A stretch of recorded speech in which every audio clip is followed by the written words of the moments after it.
eventually down the track. Rather than using Ethereum, they start using Pulsechain to build a second layer. Yeah, and I mean, layer 2 is really kind of funny. Layer 2 only really applies to Bitcoin, sort of.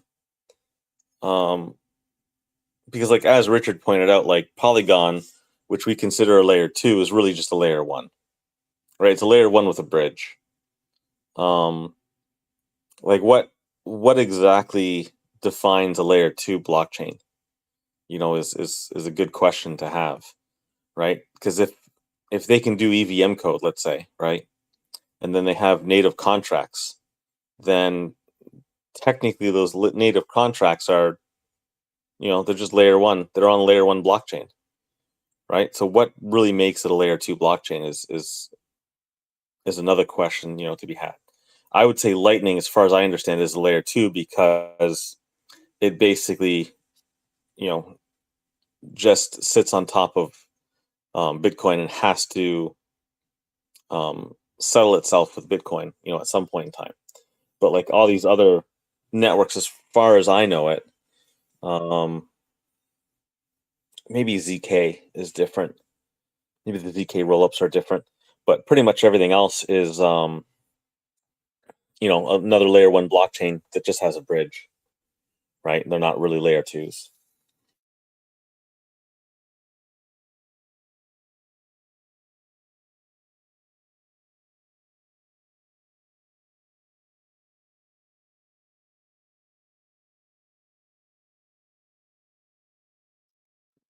I've learned so much in the last year. A lot. Yeah, me and you both. Because, yeah, I had to come back. I came back from crypto after a 2.5-year hiatus, so yeah, there's a lot of catching up to do, and there's still gaps, right, from just not being around, not paying attention enough for the 2.5 years that I was gone for. That I doubt I'll ever go back and review, because it didn't really affect me. So why do I care? But 2017, I know very well. Beginning of 2018. Even some of the stuff earlier in 2016, I still remember what went on, but then, yeah, I kind of had that gap between let's say second quarter 2018 till the big payday, basically, that I didn't have firsthand knowledge of. So yeah, you got to catch up on all these things and kind of learn them or whatever after the fact. So yeah, I'm actually looking at I was looking at a tweet just a few minutes ago before Pepe started pulling me into the conversation here, and it was just a tweet that somebody had put up about some code, some Solidity code, and the gas fees involved, and it was very interesting to see the differences. It was just, they had a for loop basically, and we're calling a function, and they showed the different price and gas fees of how you do it, and just the little nuances of changing one little thing here, but the code's still the same, more or less, would then affect the gas price, and sometimes it affected the gas price like a lot. Few minor tweaks. I think whatever this contract was, I think it was 38,000 units of gas, and by the time they were done, it got down to 23,000 units of gas, right? So like a 30% savings just by rearranging the way that you set up your for loop and the variables and whatnot. And it kind of just shows, it was showing the progression basically of Solidity, I think, from before to now, just how people have evolved and learned from, past either past mistakes or past, tries and come out to a better solution now. So, yeah, it's always interesting looking at the history, and how things evolve. So basically, a simple code can make the system better, and educating people how to do so. Yeah, I mean, if you're interested in writing code, at least, right? I mean,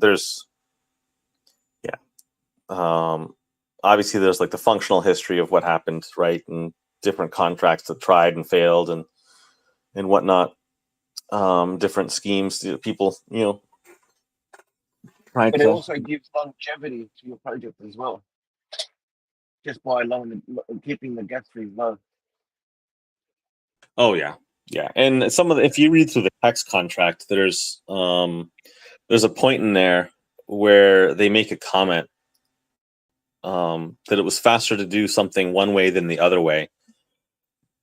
And it was definitely an interesting comment, because I would have thought, like I think the developers originally thought that the one way was faster, but then when they tested it, they realized that this other way was faster, and obviously went with that way. So, but it was just nice to see that the comment was there saying, hey, yeah, this is faster than the other way that we tried, so we're just doing it this way. So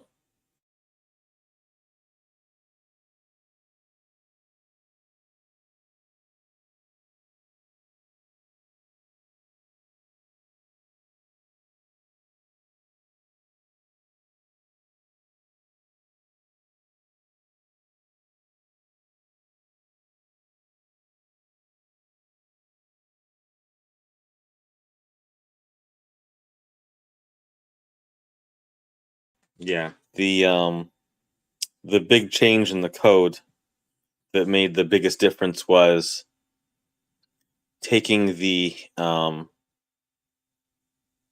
incremental portion of the for loop, which is normally like in the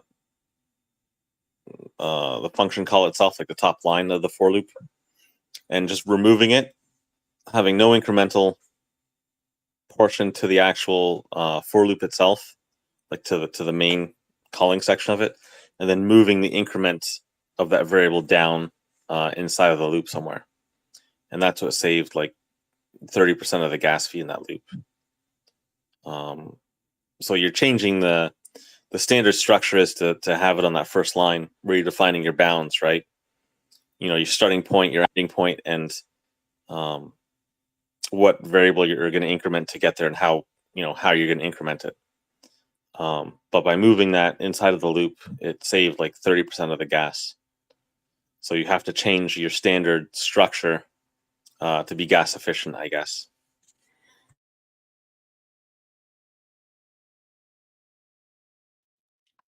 Would you say, like Hedron did what they did with the end stake? When it comes to end staking, you actually save gas fees. Like they found a better way, or is that something different? Hedron, well, they still have to deal with the end stake fees the same. They pay the same fee that everyone else does. I mean, there's no getting around that without coming up with a different hex contract. Oh, okay. From my there's only understanding, one it's option. cheaper. Say it again. From my understanding, it's cheaper. You save fees when you end stake. It's higher to start one, cheaper to end one. No, I think it's still going to be more expensive to end one as well, because you're still dealing with a smart contract at that point. You still got to transfer it. They did find, like, what was interesting about that contract was they found, or they were gifted basically a better way of creating the NFT contract itself, right? So they basically used a template instead of coming up, like writing the contract from scratch, right? So basically every time a contract is made, you have to like load it and they were loading it basically from scratch. Like, so it's like you're writing a text document like from scratch every time, right? Instead, there was a way that you could do it where basically you would have like a template text document, right, or contract, and you basically just copied it, and that was a lot cheaper in gas fees because you ended up copying it instead of rewriting it. So yeah, and that came like what within the last 2 weeks or so, the contract being launched, 3 weeks.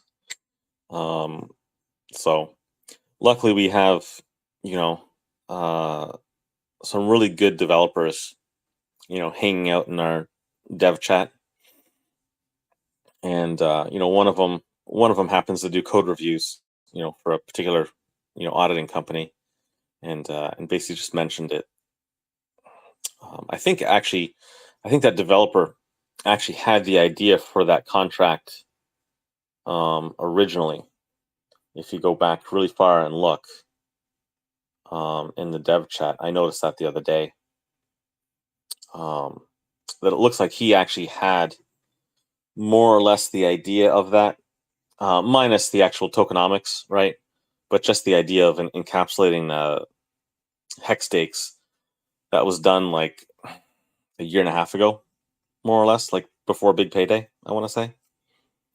So the idea was there, right? And it was open source. He you know, he gave his GitHub repository.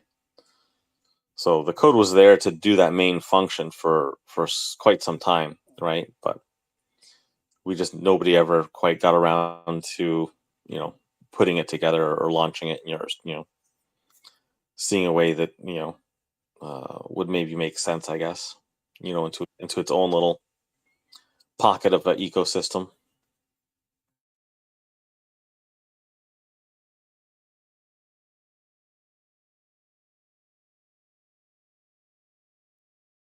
Just goes to wonder what the technology will go to in a few years' time.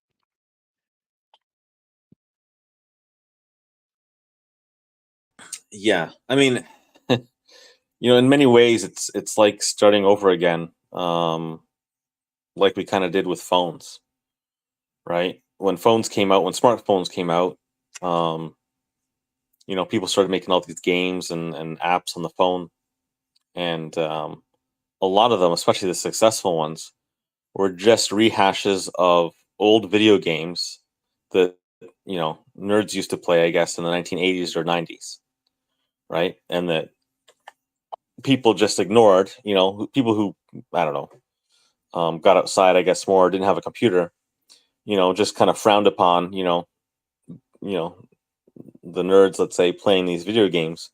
But then once they got a smartphone in their hand, you know, and they're sitting at work, you know, 20 years later or whatever it is, these like exact same games showed up on the phone and became very popular.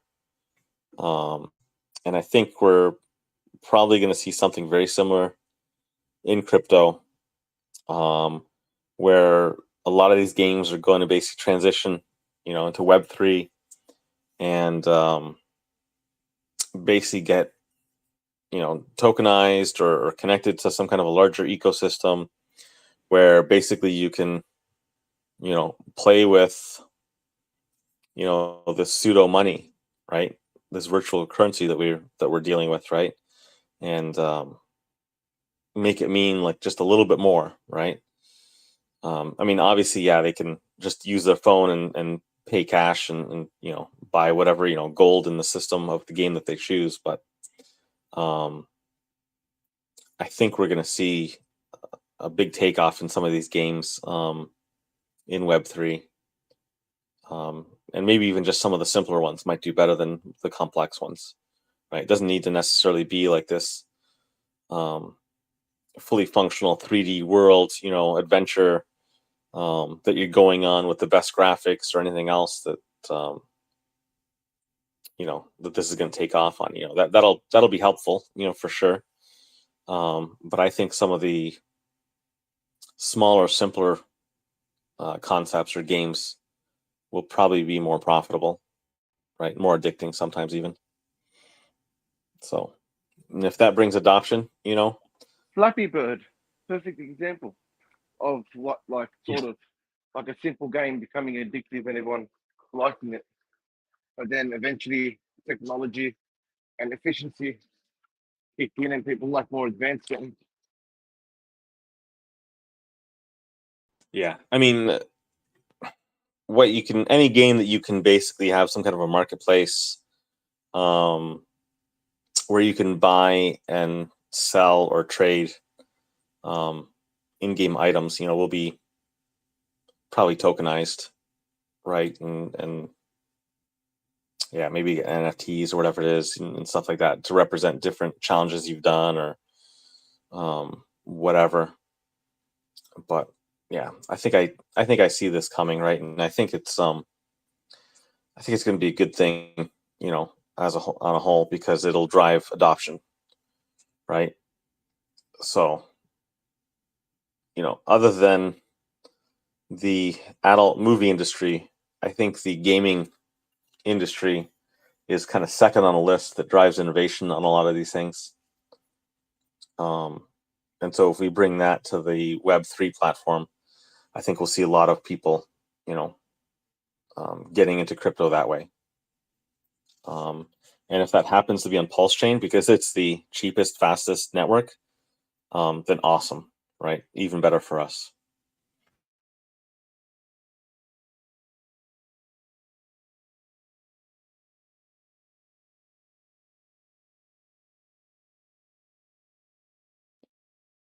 Being cheap and fast is good, but once there's too much adoption, it will cause a problem, wouldn't it?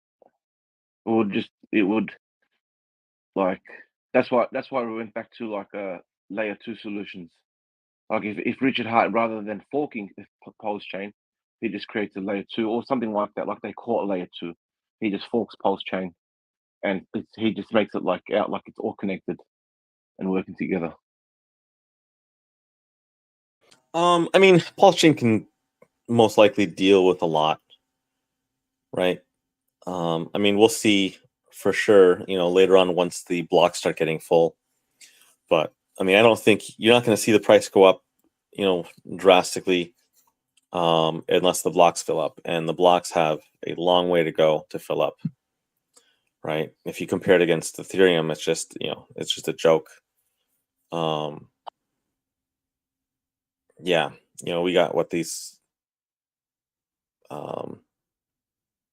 40 million unit block sizes or whatever, right?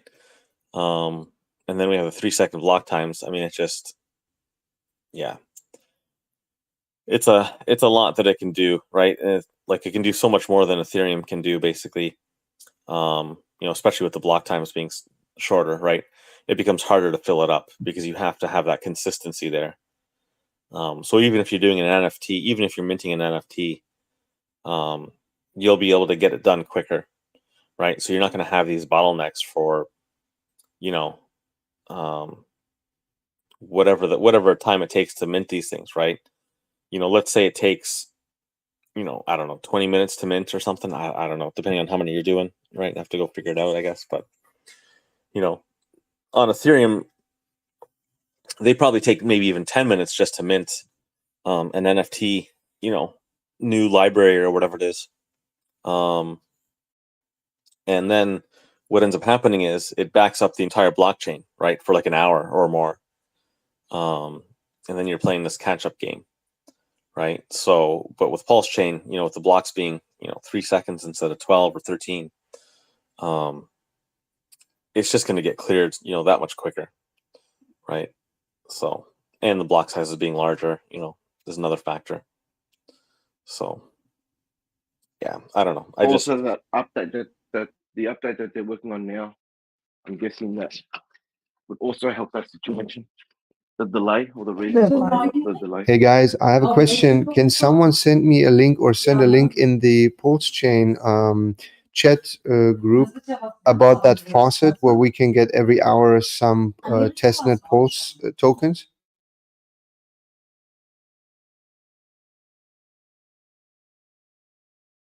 How to Pulse, right? Howtopulse.com's got it all on there, bro. howtopulse.com. Yeah, spelled out howtopulse.com. Thank you, guys. Have a good one.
Hey, ProFX, do you know if there's anywhere we can see a side-by-side comparison for the metrics of Ethereum and Pulsechain? Do you know if anything like that exists?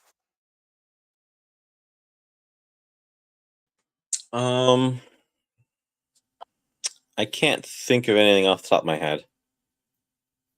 I'm sure there's something somewhere, either on how to pulse or probably on one of the YouTube videos, that someone's made, but I can't think of anything right now.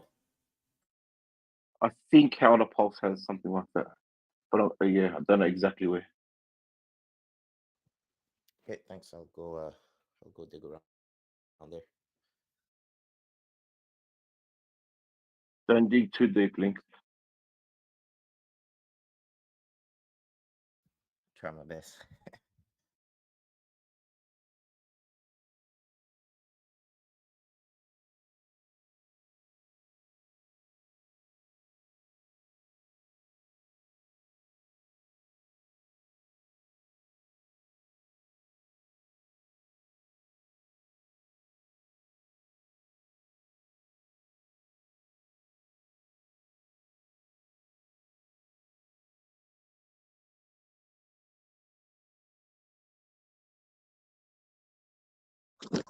So something I was curious about listening to the debate from yesterday.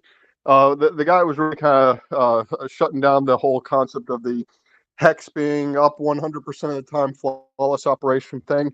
He was just kind of downplaying that, like, oh, so you've got a smart contract running on a layer one that hasn't gone down. Big fucking deal, you know? Oh, your website hasn't crashed. Whoop-de-doo. I always thought that was like a huge sales feature of Hex, was its high performance. I guess my question is: are there examples of a whole bunch of smart contracts that just fail all the time? And the fact that Hex hasn't done that, is that a really big sales feature, All the time. or is there some truth behind that? These things generally don't fail. It's because they're not very complicated. No, they fail a lot where they have to start a new contract because there was a bug in the first one. That's why sometimes you see some tokens go down to 99% because of some bug that was in the smart contracts. Like they put their tokens in one pool, and then there's a feature that was bad, and someone was able to extract all of it in one go and just dump the price. It happens all the time. Sometimes it happens intentionally, but it happens all the time.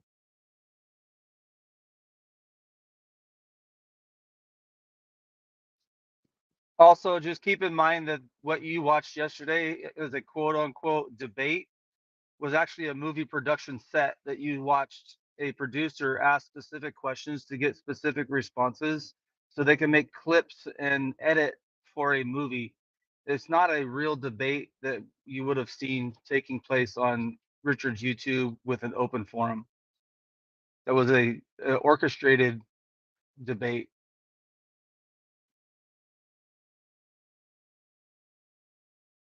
Yeah, Well, I think they brought him in as a heel, essentially. That was like his role. Yeah, I mean, Eric Wall was provoked to ask specific questions to get specific responses for the movie. So I wouldn't take everything you heard in that debate to the bank with you.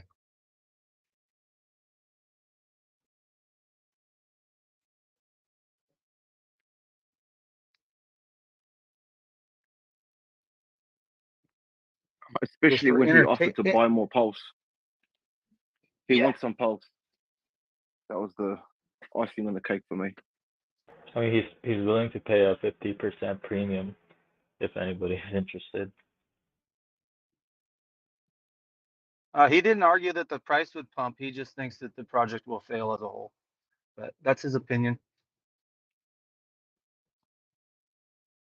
So what do you guys think about that? The point that he brought up, where because Richard is gate capped, if if the we're forking something that may get patched, and if those developers don't communicate, and then they put it out, hey, there's this bug that we found, and it could be exploited. Do you guys think once Pulse Chain launches, um, there will be more communication between the dev teams? Because that was I think that was the biggest, I guess, concern that had some validity to it. Correct me if I'm wrong, but didn't the Pulse chain devs tell them about a bug that they noticed? So that communication is already there. They found a bug and told them about it. From Right, memory, I someone I said that. remember that. Yeah, I would say that your statement is true for any project that gets developed on any chain. Is you have to have continued communication from developers to catch these things. And Pulse Chain is not going to be a finished product with no changes. It will always have some upgrades and changes and future development to make improvements. So I think this is a continued process. It's not just the day that it launches, the developers go on vacation and they don't work for Pulse Chain anymore. Like it's going to be a continued project process. Well, when they were talking about layer ones and all the bugs that layer ones have, I was a little bit surprised to see Richard really did back off a little bit. He seemed like he was aware that that was a real potential issue. That hey, layer one's got bugs. Maybe Pulse Chain will have them too. I guess I kind of was expecting him to come out more forcefully of, hey, we got the best devs and this thing's solid and we're going to make sure it's damn near perfect when it comes out. It seemed like he was admitting that, oh, I'm not betting on that. Yeah, it could have some bugs here. And it probably Not, will. yeah, I didn't get that at all. Like that's one of the reasons why he says he's not willing to launch yet because there are bugs that they're working out, and he wants to launch this bug free. But he also mentioned that there are some things that can be handled after launch. So there's certain bugs that might be in there that do not affect the launch and initial development of Pulse Chain, but may have to get fixed later. But there are certain bugs in there now that have to be fixed before launch, and he wants it as near perfect as possible. Keep in mind, the same argument would have been said to when Binance launched and Matic launched and all the rest, as in FUD like that. Like it's going to have so much bugs, it's not going to work, and so on. Of course. So it's normal. It's normal FUD. Yep. He got the same Yeah, FUD plus with like Hex. Oh, go ahead. he can't. I was just gonna say, and the thing is, I'm I'm not a developer, but I would imagine that when they're making the audits, they would look at past bugs that have occurred in layer ones, and they would have a specific eye out for that because they could recognize that, right? So they could, fix all the bugs up until the present day, like the bugs that we know of that are dangerous, but there could be some unknowns as well, right? So you can't always just say that for certain. I think just based on their conversation, yeah, I agree. There was kind of that underlying understanding that a layer one is more complicated than a smart contract built on a layer one. But another thing that I was thinking about is he made it seem like that communication would be very crucial, as in, other devs constantly looking for bugs or things like that. My question is that what currently happens right now? Like, because I would imagine only the devs that are involved in the system would be watching out for bugs in the system, because you don't have Ethereum guys watching out for bugs on the Solana chain, or is that what happens?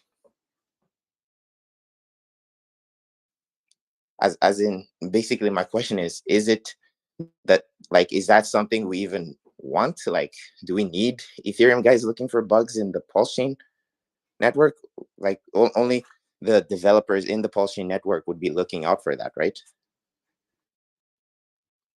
Unless they both have the same code that's been copied, or the same code, and they find a bug there that can be changed.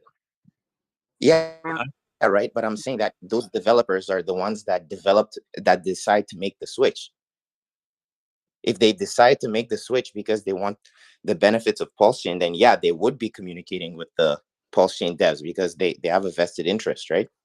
Because he made it sound like, and unless I didn't understand it right, but he made it sound like, these guys are not, they don't care about you. They're not going to be looking for bugs in your code, so that's a big issue for you. But the devs I think it was slightly different. They're going to tell you last about the bug. I see. They'll tell you last about the bug. You'll be the last one to find out. So they'll find the bug, exploit it, and then tell you, or basically. but just like they usually speak to each other, and then when they all fix it, then tell Pulsechain. The devs in Pulse would do the opposite if they did that. So I doubt it. Like they prefer, they want crypto to work, and the more shitty stuff that happens in crypto, the less adoption you're gonna have. So it's in everyone's best interest to help each other out. Yeah, like I would imagine that's the case as well, right? Regardless of whether you like the person or not. If the code is good and you stand to benefit from it, people will look out for it regardless of where it came from originally. Behind doors, I'm pretty sure these guys all talk to each other. I think you just nailed it on the head with one of the comments you just said, is if you have a vested interest in the project, right? If you have these other developers that have no holdings in Pulsechain and they just want to exploit it, they may not tell you anything. But if they have a vested interest, they own Pulse tokens, they're involved with the project, then they may speak up ahead of time, right? It's just going to be depending on who's looking at things and what their vested interests are in the project. Jay Money, does your website have comparisons to Pulsechain and Ethereum on Oh yeah, it's one of the first. Yeah. It's one of the first blogs when you scroll down past the charts on the homepage. Okay, there you go, links. Yeah, no, I found that, but I was looking more for numbers. PulseX was saying, 40 million. Yeah, basically I didn't understand what he was saying, so that's why I was trying to find somewhere to kind of block sizes and times and all that kind of stuff. Yeah. Gotcha. Yeah, I think we can add that to that blog. I can get some of that information and add that. Shouldn't be a problem. That'd be awesome. Yeah, because I went through the blog itself, and yeah, it's awesome. It gives you a nice kind of overview. But yeah, I was just looking for the more specifics. Yeah. Yep. I'll make a note right now.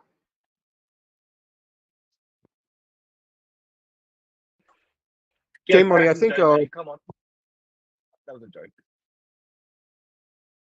Jay Money, I was trying to understand one of your previous points. Were you suggesting that the content of the debate shouldn't be taken at face value, or something, because of the fact that it was structured with the director, or what was the point you were making there? I didn't quite understand it. Well, if you notice, they weren't even going to live stream that. They were going to film it in raw form and then go back and edit the stream and make it part of a movie, right? So at the last minute, they decided to go ahead and stream it because everybody was screaming that they wanted to see a live stream, right? So what you saw was a movie production. If you watched the filming of a movie and then you waited for that movie to come out and you saw what they did with that raw footage and turned it into a movie, it would be completely different than what you saw in the raw footage. So my point is don't take it 100% for face value of everything you saw because it was a movie production. It wasn't an actual one-on-one debate with open forum. So you think the content would be different were it in a more traditional debate forum? I think that debate would have went a little differently if it was just open forum and they could say what they wanted to say and banter back and forth. But as you saw, the director came up and interrupted them several times and said, Eric, ask this question. We need you to say this so that Richard can respond to that. And then he backs up and then they're filming again, right? So you're watching a movie set at that point.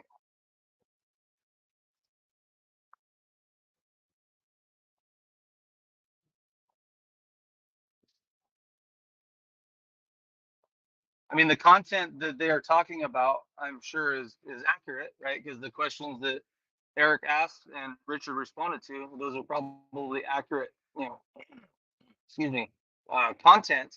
But I don't think that the flow went how it could have went if it was just an open forum with no director.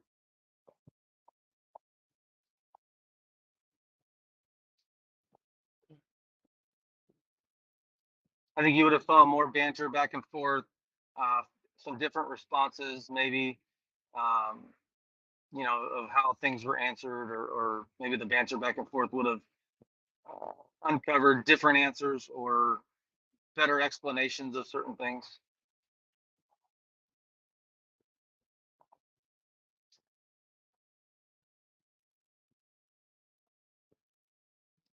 I guess I've just learned to sit back with all the stuff that goes on Twitter and all the back and forth that people get into and the drama and everything else. I kind of let it roll off my back like, water on a duck's back. You take it for what it is, but don't invest your emotions into it too much.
Hey, Milton, you have an open mic, bud.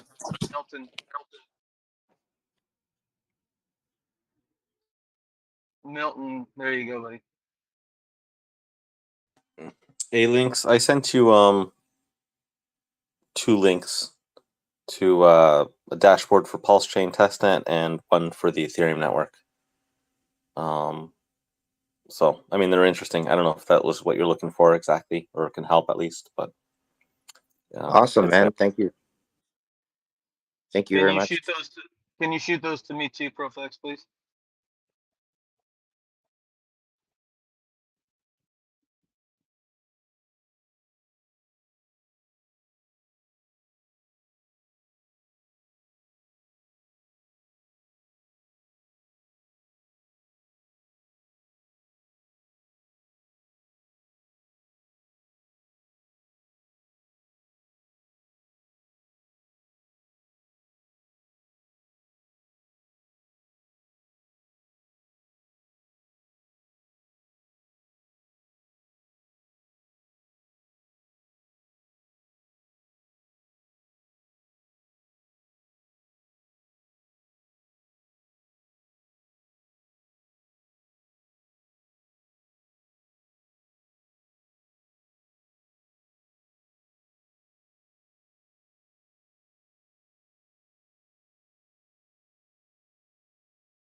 PulseX, I think it would be cool to get you and Gamma in a live stream and talk about the mechanics and the hard numbers and things like that that evolve around what Lynx was asking about the block sizes and what makes one faster than the other, et cetera, et cetera. I think that would be a good little topic to get a couple big brains with the knowledge behind blockchain like you two do.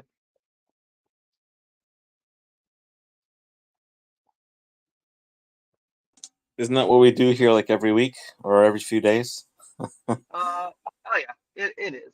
But you know, when you do these on a little live stream, it's a link that gets put out and people can kind of refer back to a specific link to get that same information. Whereas in here, if you're not in this room to hear those things, you know, we're 93 people in the room right now, right? And it's usually at least the same 30 people always in here, and then you know, various other people. So I don't know. I think it'd be cool to kind of get it on a stream. Yeah. If I yeah, I should probably do a whole bunch of videos, to be honest, that I wouldn't mind doing, but I just don't think I'm ever going to get to them, unfortunately. Shoot me a list of ideas of things that you're thinking about, and we'll see what we can do to push that out, get it going. Yeah, one of them was just I forget if it was Thor or someone else yesterday was saying just it would be nice to have a video of like the do's and don'ts for the hardware wallets. Mm-hmm.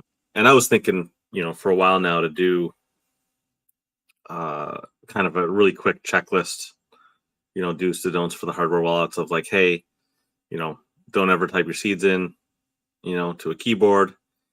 And what I was thinking of doing is actually making maybe a series of videos where I sped it up to like an automatic, like 1.5, maybe 2x speed, you know, and then put that on YouTube. Maybe, yeah, I think a 2x would even maybe work. Who knows? And then just make as fast as the video as I can, basically, to try to get through the material. And then if people have to go back and, you know, rewatch it a second time or slow it down, then, you know, that's fine. It actually just benefits the algorithm for YouTube if you end up watching a 30-second video and it takes you like a minute and a half to watch it because you've rewound it once and then you've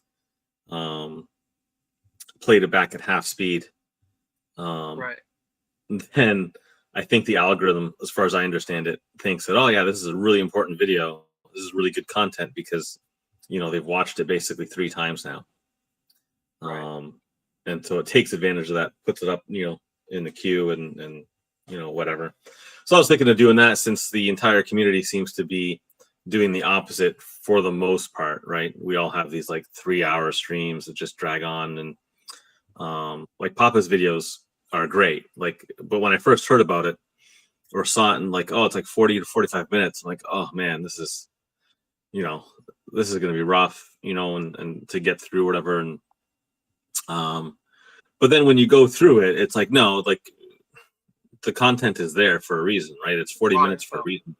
Right. Yeah. It all made sense. It was, there wasn't really, I mean, there's some niceties in it, but like, I wouldn't say that there's anything extra in there that can be taken out necessarily, right? So, but just, at first glance, it's like, oh, do I really want to sit down and do a 40-minute video? You have ones that are like 5 minutes, right? I think I haven't looked at yours in a while. Yeah, I'd say the difference between what Papa's 48-minute video versus the few of mine that are 5 to 10 minutes is mine are basically straight mechanical. They show you how to do exactly what you need to do, where Papa explains in a lot of detail on why you're doing what you're doing. So I really love it when people don't have an idea of why they're migrating and deleting their MetaMask, downloading a dummy wallet and all that. Like, that's a very good informational video for all of that information of why things are happening. But with mine, you just kind of get the cut and dry of doing the process itself once you understand those things. Yeah, and there's a need for both, obviously, right? So, Sure. once you go through Papa's video, figure out why you're doing it. You don't necessarily need to do that one again. You can just kind of jump to yours if you need some help double checking the steps. Plus, you got the walkthrough on the site, which is nice. Some people just want the text walkthrough and just do it step by step, and instead of pausing the video and whatnot. So, Yeah, definitely. Yeah, we have a blog that says, hardware wallets, what you need to know. So that would be a good one for the video that you're talking about of explaining all the do's and don'ts of a hardware wallet. That would be a good video for that blog to be attached to. yeah.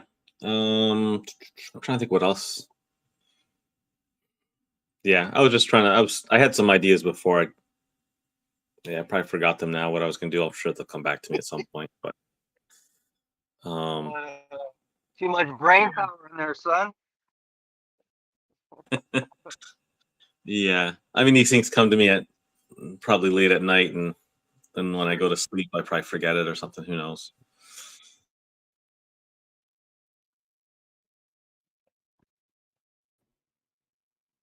Hey guys, What's up? I think something that would be helpful is, especially when things go live, everybody gets excited, and just a diagram on the paper, even though we know what to do. Sometimes when you get excited, you just want to skip steps. That's kind of what I was doing, is trying to skip steps during the PulseX sacrifice. So once things go live, if you just had a piece of paper and it just had the diagram on it, even though you know what you're doing, to make sure you don't skip anything, I think that would be helpful. Yeah, I mean, I've recommended many times on this chat. There's 5 to 8 scenarios that we discuss here in this room on the things that may or may not happen at the time of launch, and everybody's situation is a little bit different, so it's hard to tell someone what the best play would be based on their situation, right? So sitting in this room and hearing all these scenarios and your situation and things that can happen or might happen, it's a good idea to write all those down now while you have a good mindset and you're not in that moment of FOMO, and kind of pick one that you think might happen and what you're going to do with it, but also look at each of those scenarios based on your situation and write down what you would do if that happened, so that you have 4 or 5 paths of what you would do in the situation, right? And then once Pulsechain launches, one of those things will happen, right? And you'll have a clear vision of what you were going to do when you had a clear mind and you weren't in that moment of FOMO. Yeah, It's even kind of if a little bit of when ahead of time homework for you. even if even if when we're telling people to do the hardware wallets, at least if nothing else, tell them to write down, not just learn it, but write it down so that way you've got something to come back to. Write down some notes or a diagram or something so that way you'll know. Of what do you mean with the hardware wallets? Whatever, Write like down everybody, what you kind of saying things? like you're. I'll give you for instance, when if I have a migration wallet and it's tied to my hardware wallet, just to remember to bring up the dummy instance of MetaMask instead of just going straight to the hardware wallet that you're going to be moving, like for instance, moving your Pulse over to your safe. Yeah, I mean, you see what I'm saying? So if I would have, I do. So if you have a hardware wallet that you've migrated from a previous seed of a MetaMask, the only MetaMask you should have on your computer at this point is the dummy MetaMask. And the only way you should be transacting with the hardware wallet is through that MetaMask. So that's kind of a base layer of things. And I get where you're coming from, because there's some people out there that just got these hardware wallets. They just migrated. They're not 100% familiar with those steps and processes. I did just make a video last week and put it out on the site about how to move assets from one hardware wallet to another hardware wallet for the specific situation for the people that just got into hardware wallets, but they still are kind of gray area of how to actually do the transfers and stuff. So yeah, there's a couple things on how to Pulse website that you can keep in your saved folders and kind of reference as time goes on and you need them. Yeah, doing a whole video like a live stream type of thing, or is that what you're talking about as far as keeping something ready for you? Or no, I'm just talking about just having like on a piece of paper with the diagram, and if this happens, everybody can do it themselves, but I think that would be beneficial for everybody to have, because I think what I'm talking about now is going to come up a lot on this Telegram when we go live, because of all the new people that have got hardware wallets. That's all I'm saying. Gotcha. Yeah, that's a good idea. Make sure you know what you're doing when it's time to go. And you can do all this on testnet now, right? If you have a migrated wallet and you want to move your assets to a like a vault wallet or something, or you want to, you're going to get Pulse and you want to move it, like you can do that now on testnet with your hardware wallet.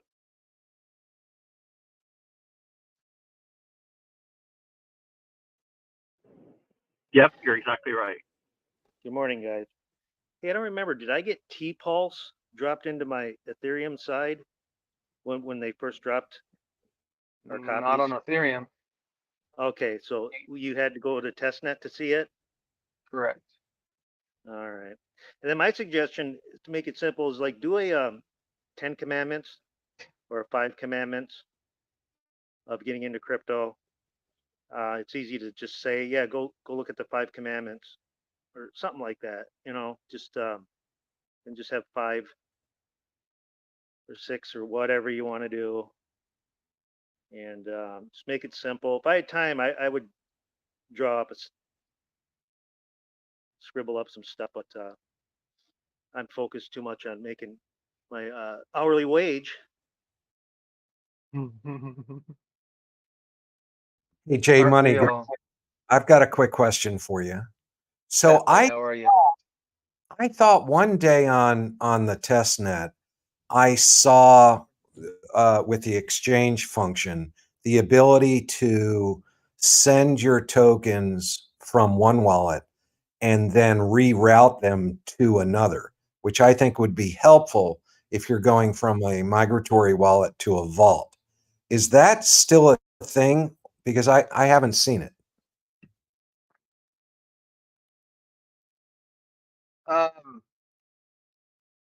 Reword that a little bit. I'm confused. Sorry. So any exchange function, like let's say your Airdrop Pulse, right? into your migration wallet. I thought I saw in the middle of version 2.5 the ability to do an exchange of, let's say, Pulse for PulseX, and then instead of sending it to your migratory wallet, there was a button underneath the bottom pair where you could send it to a different wallet. So Do you're you saying all in one transaction. So you've got a migration wallet that has Pulse or PulseX, and you're doing an exchange where it sends it to your Vault wallet all in one transaction. Yeah, in other words, you would have a send, you would just send it to the DEX, and then you could Kind of like nominate Change a Now. recipient wallet. Exactly. Yeah. So that I Is that function still Sorry, I was there? getting a phone call. Sorry, I was getting a phone call. I don't think I've ever seen that function. So if you saw that, then that's kind of something new that I didn't know about. It was there one night, and then when I went back, I didn't see it. So I don't know if they were testing it or what. But that sure would be nice come mainnet launch day. That would be sweet.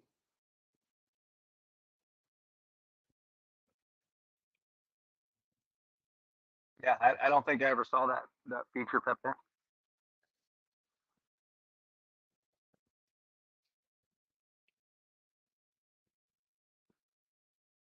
I mean, if they go on MetaMask and they click on their PulseX or Pulse or whatever they want, it should bring up on the page transfer between my accounts. So you should be able to just transfer inside of MetaMask with one click of a button.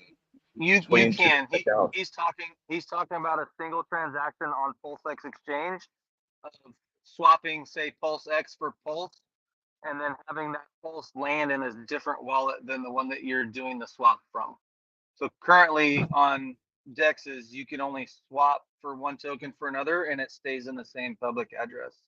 What he's talking about is on PulseX being able to delegate a new address for the swapped token to land in. Yeah, kind of like on Change Now, like on Change Now, where you can delegate where it's going to go to. Exactly. So that would essentially cut out a step, right? Because currently, if you swap one for another, that new token is in your same wallet, then you'd have to do what you're talking about and do transfer between accounts and send it from one to another. So there'd be a second transaction. Well, but I mean, why, if you have a seed phrase that you're kind of worried about and you migrated it, or it could maybe be compromised, I mean, before you even go to the DEX, it seems like your first transaction should be just transferring between your accounts of MetaMask to your Vault wallet. Correct. I agree with that. I concur, Doctor. Yeah, I would almost say that I would almost say that having that option to send it to a secondary address might be a threat vector. Right. It might get abused. That, or yeah, just having, it's just another step where it seems like it might confuse people. Or imagine I thought I address in. Photo of it, but I can't find it because I was shocked when I saw it.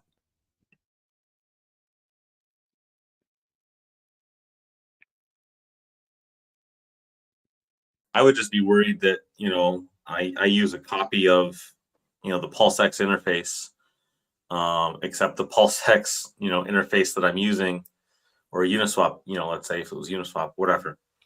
I enter in one thing, but then it does something a little bit different, and I don't notice that I'm actually sending my funds away. And I think that would be a little bit too easy. And so for that reason, I would say that the protocol wouldn't want to allow you to change it, send it to a different address automatically. And so it might be a more secure protocol by making sure that the source and destination addresses are the same.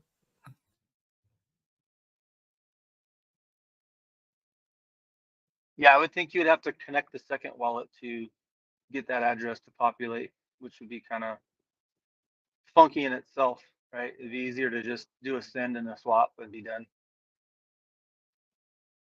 I mean, there's no reason why you need that last address to be online, but yeah, I think the protocol's safer if the source and destination are the same. Yeah, I agree as well.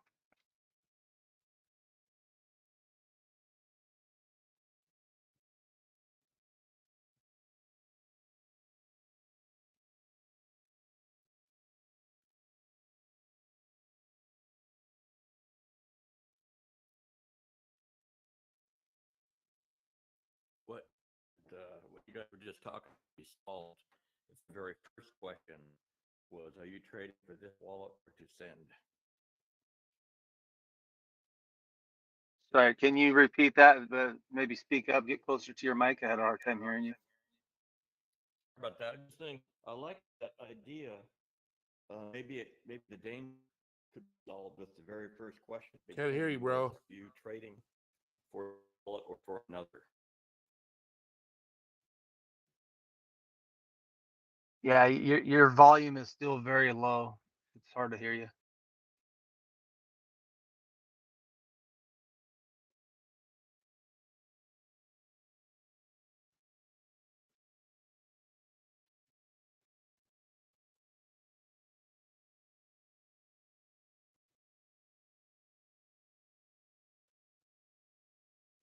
Maybe log out of Telegram and get back in, see if that fixes your mic.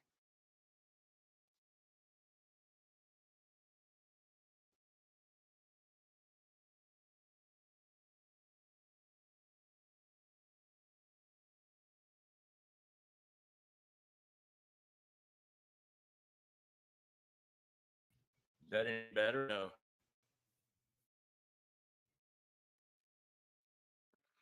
Maybe a little. I'm Try just saying, again. I do like that idea Papa was Pepe was talking about. Maybe the first question at the beginning of the swap could be, are you swapping for this wallet or to send? That would take the danger out, I think, anyway. Yeah, it would be up to the person to do their own diligence and verify and double check where those addresses are being sent to, or where the tokens are being sent to which address, which is a standard practice that everybody should be into now. There are exploits on things like MetaMask where they have like a right-click feature, bug feature that you right-click, copy your public address, you go to send it, and it puts a different address in there. So that's actually a hack or a malware that could be on your computer. So it's definitely a very advisable act, checking and double checking and triple checking before you ever send your funds to a different wallet. Just making sure that that address is your address. Makes perfect sense.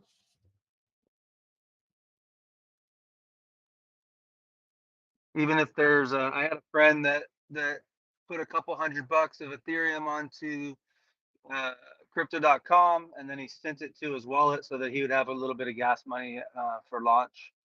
And when he copied his address and sent it, for whatever reason, there was a space in the middle. So it wasn't a single chain of numbers. There was a space in the middle, and he lost this couple $100.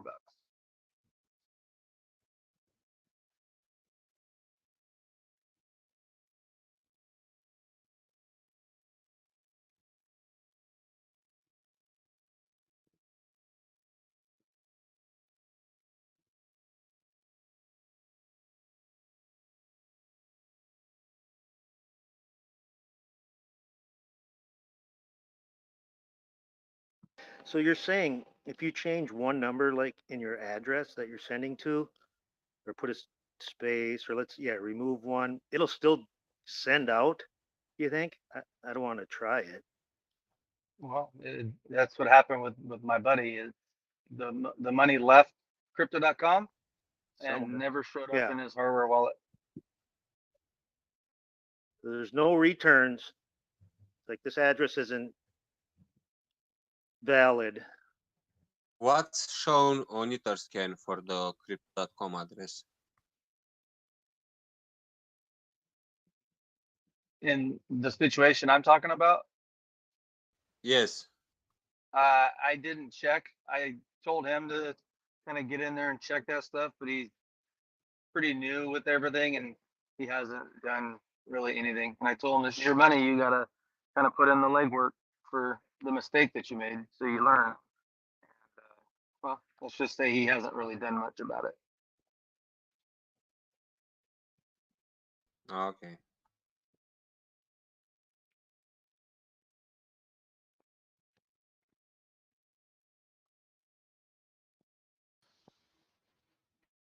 Hands raised. What's that?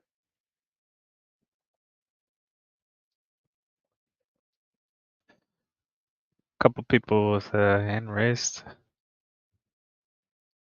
That'd be for the unmuter, PulseX.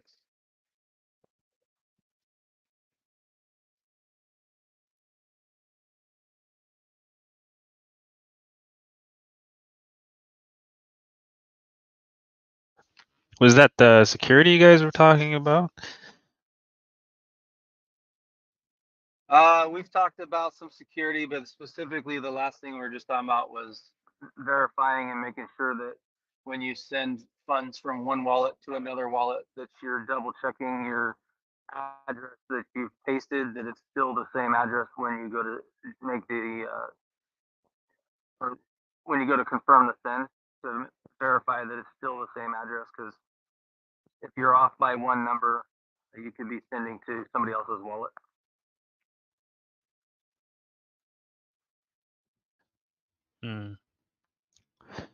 Is there the, say you want to move your tokens from your airdropped wallet to a vault wallet? Is there a way to do that kind of anonymously? Yeah, you're in DeFi. It's all anonymous. Well, a way that can't be tracked to where you're sending your airdrop tokens from and to where? You have to send them to a mixer first, like Tornado Swap, and then send them to a secondary address from there. If you want to hide that transaction. Would you recommend doing that, or is that safer to do it that way? Or I'm not gonna say one way or another on that one. That's up to you. There's talks of implications down the road if you've used mixers and getting that money out and this or that. There's various reasons why somebody want to hide their transactions. So I don't want to get into giving advice on that at all.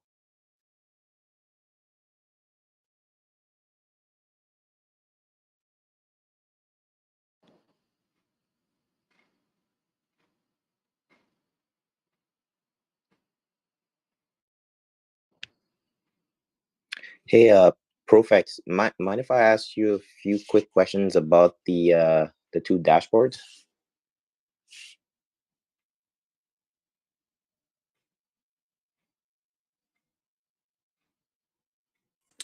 Yeah, what's your PulseX, you there? Yep.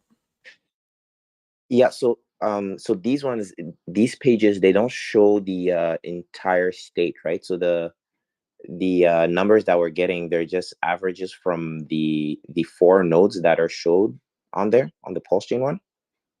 Is that right?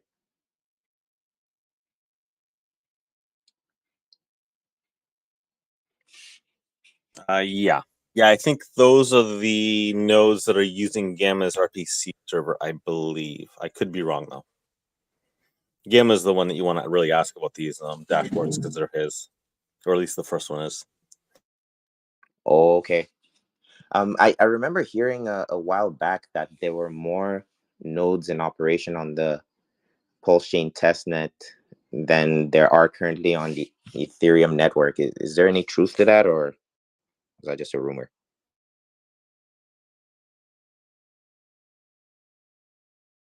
I don't know the numbers myself, but I think you were referring to the Ethereum 2.0 testnets versus the Pulsechain testnets, because there's obviously more nodes on Ethereum, right? Because there's like 1,000 nodes or whatever.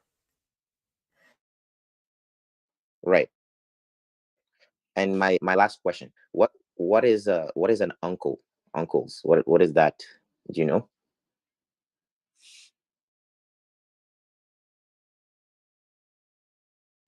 I can't think of it off the top of my head. I have to look at the dashboard maybe and see if it makes any sense. I think that's when there are two Ethereum miners that both get the same block at the same time. They both solve the same block. They call it an uncle. I'm pretty sure. Interesting. That okay? Yeah, I'm gonna look that up. But that shouldn't be possible, though, right? They can't solve the same block, can they? Or what happens when they do? They share the reward, or actually, I'll just look into it. Yeah, I mean, one of them has to win out in the consensus. So if two miners on Ethereum find the solution to the block and then start filling that block with the transactions, what happens is then it's in a race to basically distribute your answer around the world, right? And then whichever one reaches the most nodes first basically ends up winning, right? And then so let's say you have one node in Australia and the other one's in America, and they both find a solution relatively same time, and they both fill the block with transactions.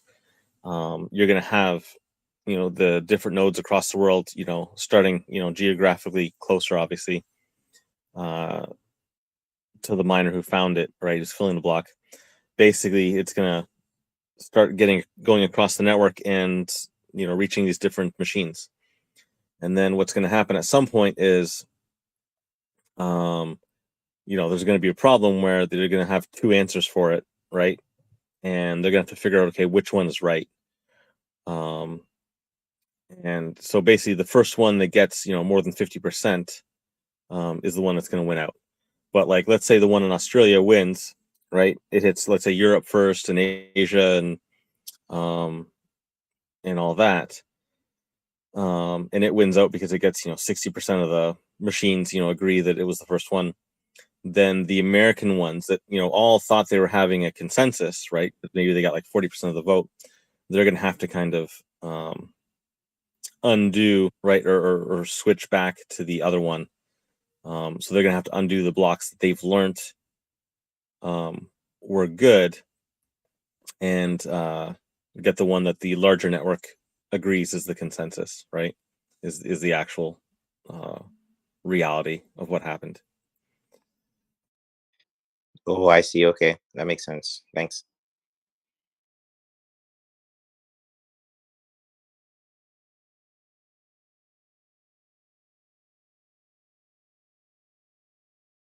Hey guys, thank you, PulseX, for unmuting me. I'm HEXradioapp. I'm the dude that got hacked last night. You are absolutely right. If I was following along correctly, these guys used a Polygon network to transfer ETH over. I was watching it last night. Merch, was watching it. All these other guys that was on last night. The guy. Sorry, I'm gonna mute myself real quick. I'm at work.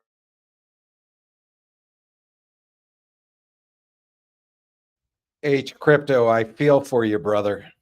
I've enjoyed your commentary in here, and I'm so sorry it's happened to you. Yes, thank you, dude. I don't have much time to come across stuff, but I believe everybody needs to delete the Polygon mainnet because that's how they're able to break through Ethereum not registering that this is like a like a hack or like a bug, because I don't think Ethereum mainnet knows how to communicate with Polygon mainnet and actually read it if somebody's really hacking me and stuff and correct. So I mean, I don't know if I really even trust Polygon's mainnet anymore. I'm not going to use them no longer in my lifetime. They've been down quite a few times. Yeah, transactions have went through before and they were all good. But for me to see all of my assets be liquidated into one lump sum and even more money that I even put in here at one time, to be transferred over to a Polygon network and see the profile picture as ETH bigger than I've ever seen it before. Yeah, dude, I'm never using Polygon network. I'm trying to contact Ethereum, the guys up in Ethereum mainnet right now. If I can ever get that far, I know I'm a low man on the totem pole. I like, by any means, I don't have any influence at all or anything, but this is my first time out of 10 years in crypto to be hacked like this and at this extreme level. Yeah, I think I thought we have you conveyed this to Papa Boner and sort of did a debrief so that maybe we can learn as a community? And Yes, two, yes, that's why I'm spreading them. approximately- Yes, I have. Yes, I have. And two, this is the only reason why I'm spreading the word like this, because I don't want an innocent person being vulnerable like this. I'm gonna mute myself again. Okay, he's good. Yeah, I thought we discussed last night and realized that you had a lot of issues with the way that you were conducting yourself, right? And one of them was that it seemed like you had malware on your machine, and you typed in, your seed phrase into it, basically, right? So yeah, I'm gonna. so Yes, you can't. I'm not reckoning it out, but what I'm You gonna do shouldn't. is get a Yeah. laptop. Yeah, so you shouldn't go around blaming Polygon just because the thieves left through the Polygon door, right? Or that's the door they came in through.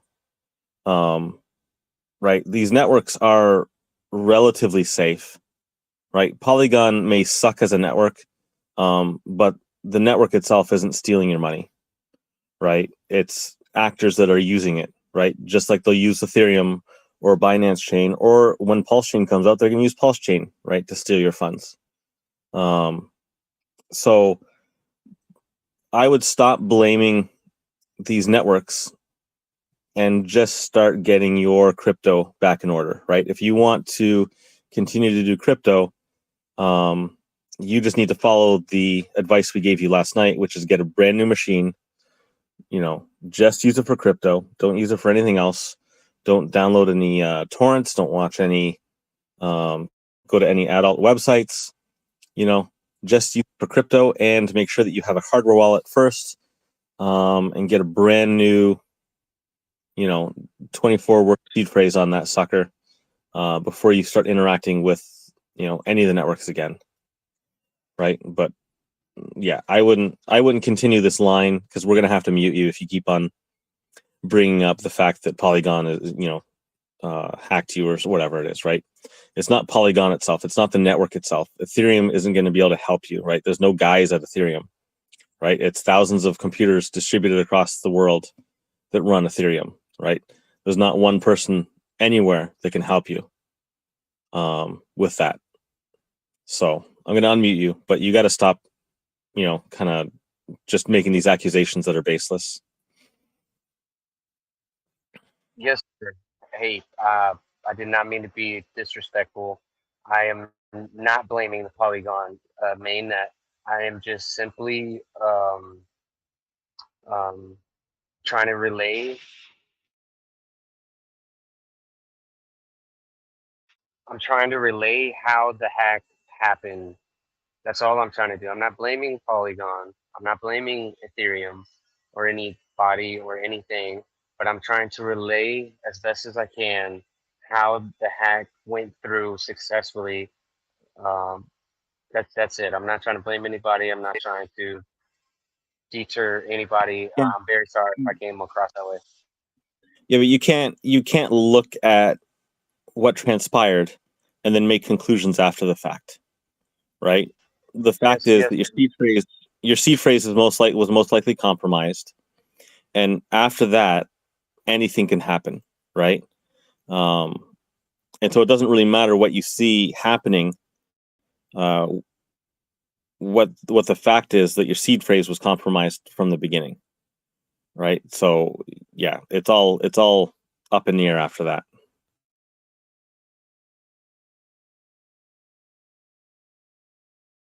You're absolutely right. My seed phrase got compromised.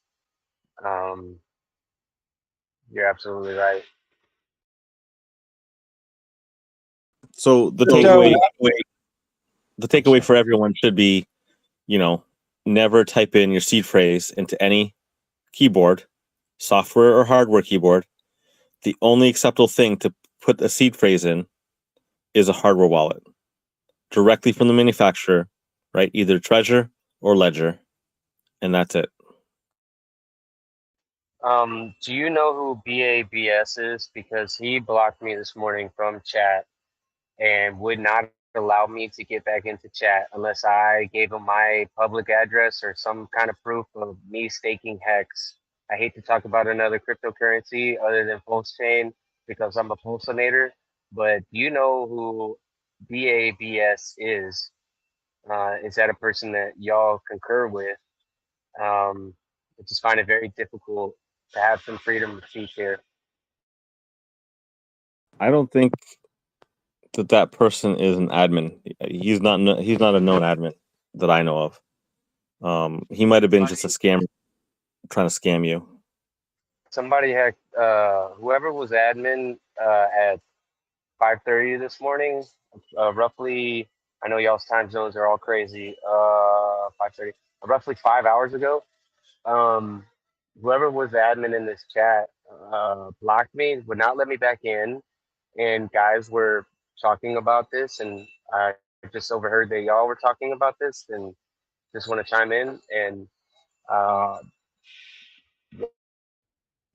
Hey, I just wanna make a quick note. HCrypto. I wasn't in here, but one thing that scammers do, and like in the past few months, I've heard of people saying similar things. Like the scammers that try to do it is maybe you see how you were just saying something. You were just talking about the Polygon network, and PulseX muted you to kind of explain what you were doing wrong. Maybe if you were in the chat and you were having a conversation and an admin muted you or kicked you out or for whatever reason, there are people trying to scam that are listening in. So if they see that and people are talking about it or something like that, they can change their names to make it look like they are the admins or whatnot, and then they'll follow up or like message you to basically try and cash in on that opportunity. So it's highly unlikely that an admin will mute you or block you or something and then message you after. I just wanted to point that out. That was probably a scammer. Thank you. Thank you. Thank you. PulseX, I don't know if you're the guy that I need to talk to about this and explain to me what is this 12-second node or 15-second node? What is that exactly? I need to understand that. If you know, I don't know if you're the guy that is like a person on the node for the testnet or whatever. I mean, I'm not sure what you're asking there, right? We have, on Pulse, we have 3-second block times, right? But on Ethereum, it's 13-second block times with apparently Ethereum 2.0, or at least the switch to proof of stake that's going to coming in August. They're going to move down to 12-second block times. Okay. But I'm not sure if that's what you're referring to or something else.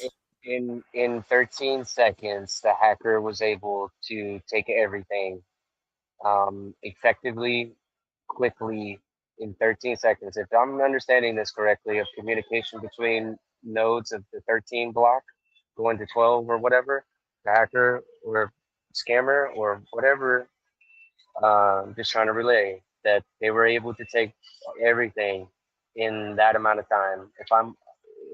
I could be wrong, but in 13 seconds, everything was gone. Yeah, if I recall, it took about 20 minutes. It was a process that took 20 minutes at least on Ethereum. Well, I don't sir, remember what the time was on Polygon. When they were all ready to send one lump sum of all my funds from Polygon mainnet to wherever they're sending it to, that's over $3,000. When I saw that, because that was at the end, I saw that happening, and nothing was being transferred just yet. And then when it initiated, launched, and was out of my pocket, that took that moment after the 20 minutes that we all concurred about this. That's how long it took, man. Yeah, I mean, typically Ethereum has 13-second block times, right? So every 13 seconds, a new block is basically created and a transaction is registered on the network. So yeah, every 13 seconds, there's a new set of transactions that are getting, authorized and registered. So yeah, How do I liquidity. become an admin? Sorry to interrupt you. How do I become an admin? How do I become more involved in this community? What do I need to do? And I'm gonna do it. What do I do?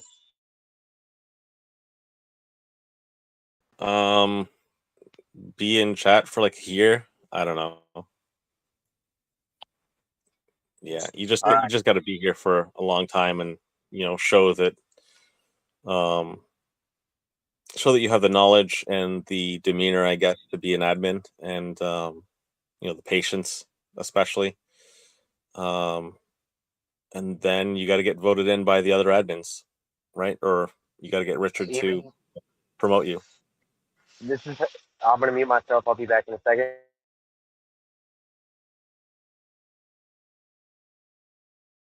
You also have to lay off the drugs and not get rinsed and. Wait, did HEXcrypto get scammed? We've been taking care of you for the last day so well. What happened? Bear with me, guys. I'm at work. I've even though I got rinsed last night, I'm gonna follow Papa's instructions on getting my new wallet from the manufacturer and set up my hardware ASAP and get this laptop today. And when I get everything, I will be in the chat and or somehow, some way, I'm gonna be secured. But I still fully believe in Mr. Hart's vision, and I still believe in Hex. I'm still willing to put down like X amount of dollars to stake for X amount of years. I Pulsechain.com is going to make me a millionaire. I fully believe it. This is a new thing, and this is I have big visions for this. I don't know how to explain it, but yeah, man. Like for me to believe into a project and to put my own money into something, being into crypto, I guess, as a newbie or whatever, spend, less money than I would like or whatever. Yeah, man, I fully believe in Hex. I fully believe in Pulsechain.com. I fully believe that, I need to be ready for this, copy. I need to be ready for this migration or the fork. I need to be ready, and that's my number one priority right now. And then dealing with the FBI, dealing with Amazon, dealing with everybody else that I need to talk to. This somewhere. HEXcrypto, we don't have a clear understanding of what you did wrong. Do you have stakes? Were they rinsed as well? Did you sacrifice? Did you have hardware wallets? Did you do a migration? And do you have a vault wallet? Did you have MetaMask on your cell phone? Those sorts of things. What? All right. I can answer you. Am I being echoed? I can't mute myself like right away, but am I being echoed when somebody talks? I don't know. Yeah, I was just gonna say, Pepe, we went through this last night, while he was getting rinsed, and then about 4 hours afterwards. Basically, he did have MetaMask on his phone and his desktop, which means he typed in his seed words at least once. There seems to be malware on his computer that asked for his seed words, which he typed in. The hardware wallet he got from Amazon, not direct from the manufacturer. So although it seems like that's not the source. We're advising him return it anyways, right? Because he was hacked anyways. So just get rid of everything that was involved. He needs to basically remove the crypto off of his computer, buy a brand new computer to put his crypto on, and not use the old computer for that. But yeah, basically everything that we tell people not to do, he did. Right. So Could have been multiple attack vectors, like 2 or 3 of them. A mobile phone, PC, since both of them were entered manually, this is and where the it gets third was tricky, device, fellas. maybe. This is where it gets tricky because I think you're right. When I might have, whenever I did the extension on MetaMask, I think I can't remember correctly, but I think I might have typed in the whole damn thing into MetaMask to recover my wallet. Or maybe they asked me like, what's the third word? What's the fifth word? What's the ninth word? And they might have done something like that. I can't remember. But the thing is, when I was typing in my seed phrase again, I used the encryption way on the hardware wallet, so the screen didn't even register what I was really typing in because it was blacked out with the dots and stuff, like it was encrypted. So this stuff is just tricky, and I'm just trying to be prepared and be secure and warn others that, hey man, the security thing is real. With pop-up breaches, I bow down, dude, and I'm gonna listen to everything that he has to say from here on moving forward. Yeah. Yeah, and don't buy fake Pulse anymore because you went to the wrong door getting into Richard's project. There's a lot of fakes out there. So do not buy that fake But Pulse. yeah, That was part of it too. I contacted Coin Market Cap because to be on that website you have to pay some money and Okay. go through a Oh, process. We wait, don't know where you got it, but yeah, good luck, buddy. What? It'll be wait, okay. wait. I Don't- am interested in this at the risk, because we have a feud with CoinMarketCap. In fact, Yeah, we even have a lawsuit with them. But wait, so there's a paid entrance into CoinMarketCap, some to what? I believe that's what Richard Hart said when I don't know, one of the videos that I saw that you have to pay these people or something along the lines. Ah, no, Um, no, no. I thought that but you had to pay for something to access something on CoinMarketCap, and that's where you found the fake no, pulse. Well, I would have been like, what? I know to me it's free, but CoinMarketCap is basically advertising like, hey, this coin, Pulse prediction market. I hate to talk about a different cryptocurrency, but if we're gonna talk about Pulse, we got to talk about the fake ones to look out for. And that one, because Merch clarified that whenever I lost everything and got rinsed, I got a Pulse token. He said when everything was going out, one thing, you got one Pulse token in return. And yeah, I mean, I see now. Okay, there's a whole bunch of rando ass bullshit scam coins on CoinMarketCap that have the name Pulse in it. None of them are actually called Pulse, luckily. And they have this thing where they show you predictions, which I think on CoinMarketCap, all the coins they do it. I think it's bullshit, but it's a paid service, I believe. Does that sound yeah, right? Okay. yes, Oh, there's that's not specific Pulse, to there's Pulse prediction market on the coin market cap. any. Look, There's I'll make it very simple. Any website, no matter who runs it, how it's run, that claims to make predictions about price is full of shit, and they're scamming you. It's a scam. They take your money in the hopes that you can make some kind of price prediction, but there is no such thing. Anybody who knows what the price will be, they don't need to run a fucking paid service. They can just make money off their predictions. That's the simple fact. It's just science, mathematics. my bad, dude. I'm new to this Pulse game, Pulse chain. There's right now on coin market cap, for the everyday user, this is what they're using. Let me Yeah, I know. I'm just telling you, like, it's not a Pulse specific thing. It's not a Hex specific thing. It's just crypto or markets in general. Nobody knows the price.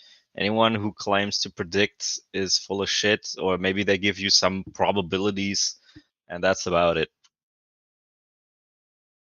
Yes. So right now there's TLS PAD. There's Yeah, Pulse Moon. don't do the ticker symbols. I just looked at I just typed in Pulse and there's so much garbage in there. Don't even want to look at it again.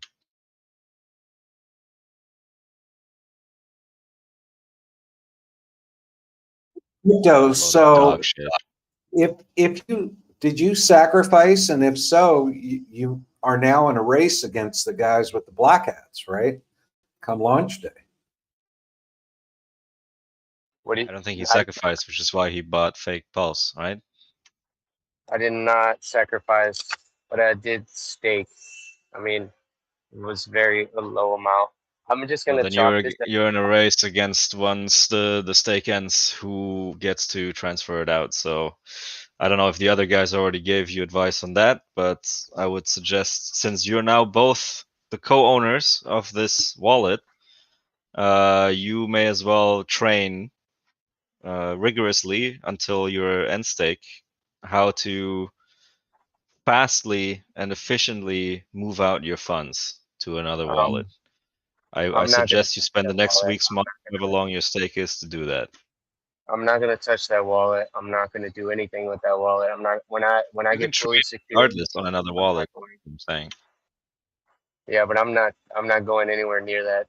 Like when I go fully secured and nobody can touch my stuff besides me, I'm not going near that. I'm cutting this all as a loss and moving forward because I want to get back to the conversation at hand, and that is Pulsechain and quote unquote hex. That's the topic I want to get to, and a lot of guys have very good comments to make and very good statements like I learned from these other guys, and that's the conversation that I want. And I don't want this to be the only conversation in this chat room.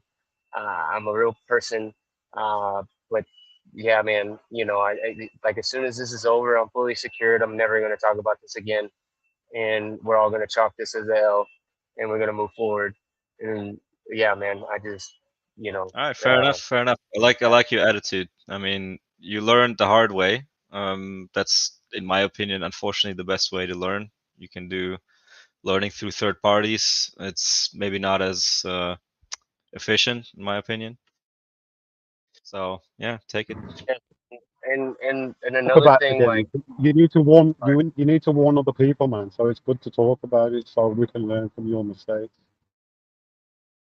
yeah, I would definitely be an advocate, but I want, like, what I'm noticing in the conversation, that guys aren't they are not okay, like in a market, right, in this pulse chain blockchain, they are not utilizing all the capabilities of pulse chain, and they're only concentrated on the currency, and other things outside the currency affect the market price point. Like, I'm trying to make this clear. This is why Ethereum shot to the roof to almost 5 grand. I'm sorry to talk about another coin, but like I know what I'm talking about. I disagree, but Please. it's okay. All right, let's look at the facts. Can I speak about Ethereum? Yes or no? I don't want to get muted. Yeah, that's an exception. And Bitcoin. Oh, I'm so really I can? sorry. I can talk about Ethereum? Please, too Yes. much talk. Please, All right. sir. So, like, I 2 am years really ago, sorry about what you happened to you. I have been listening to you since you begin to uh, speak. thank So you. tonight, about I don't know 12 hours ago, It's all right, man. there is a man who told you,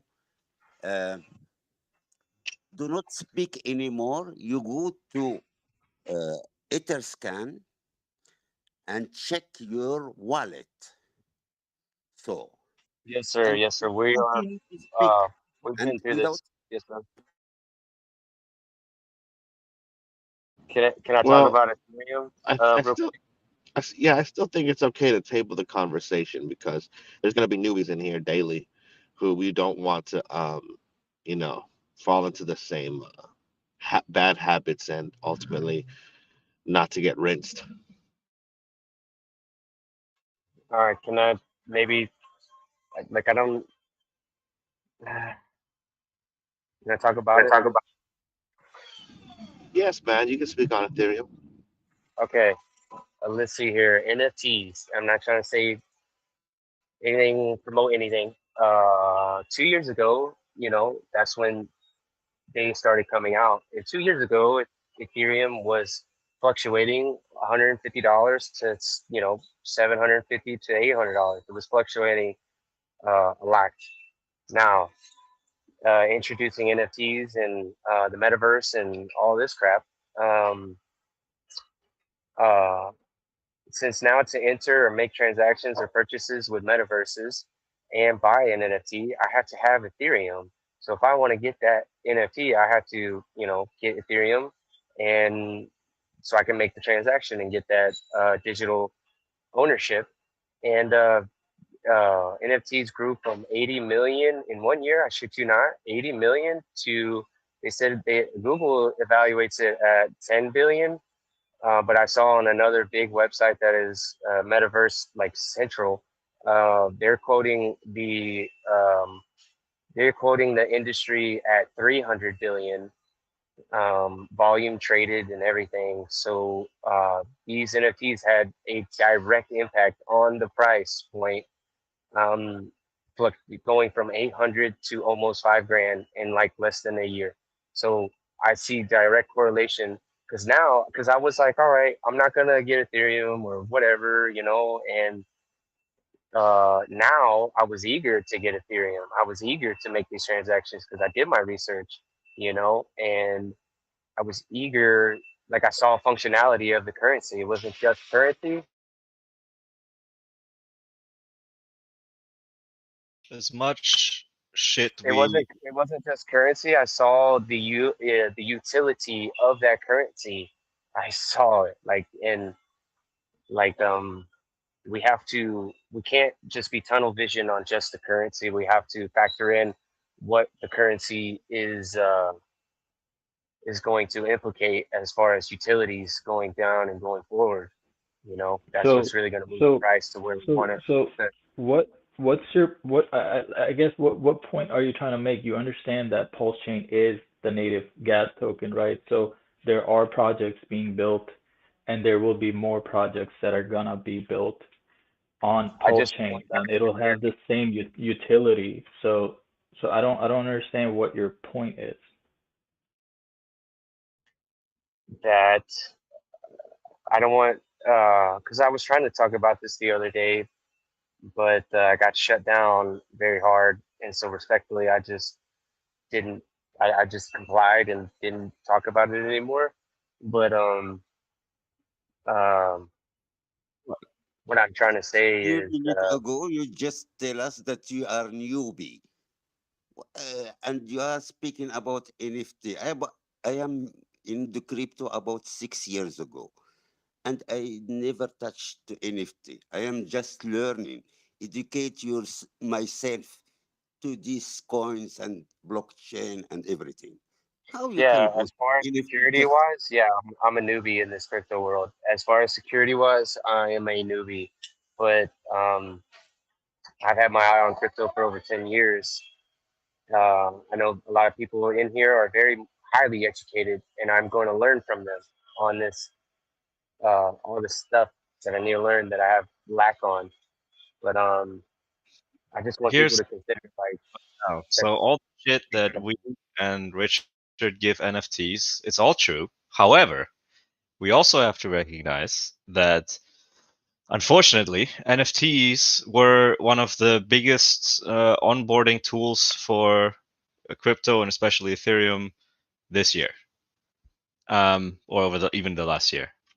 Nobody wants to talk about that, but it's unfortunately the case. I mean, that's almost or sort of probably how you got onboarded, and it was a rocky road, obviously for you, but you stuck through it and you learned a thing or two. I still think you have a lot to learn, but you're on the way. So there is some nuance or like a silver lining to the whole NFT thing. I still despise it, but I guess if it helped onboard people into the ecosystem, great.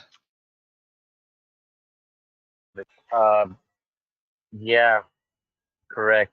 But I didn't. Whenever this non-fungible token started happening, and I started watching the metaverse and going into them, I never had this sense of urgency. This sense of urgency to get it because it was exclusiveness and all that.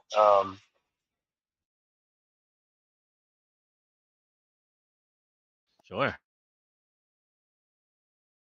Sorry, sometimes I gotta mute myself so I don't be rude to the guys. That it gets loud in here sometimes. Um, like I was your average day person in crypto, and I thought, I didn't think like some of you big shots in here. I thought, okay, get a hold of said currency and hold it and be ready to swap when it explodes in price. And I thought that way, and then uh, that was just me. I just didn't really know and really understand what I really needed to do to really make gains. And Look, yeah, here my strategy was way off. I still didn't understand what's H to crypto's correct complaint. me. I'm trying, but I still didn't get it. Can you tell me, resume it, please? H crypto, what's your problem? What do you mean? I don't understand. Top Cat, I think we You- just want to move on to the conversation, to be honest. Oh, okay. Because we're just kind of rambling on a little bit right here. So let's move the conversation on. H crypto, go get yourself secure. And just hang out and chat and listen, and learn from everyone else. And you'll be better off obviously for it. And yeah, it sounds like you're picking yourself up, and just make sure you go get a new laptop, go get the hardware devices from the manufacturer, not from Amazon or any third parties. And then you'll be secure and ready to go when Pulsechain comes out, hopefully.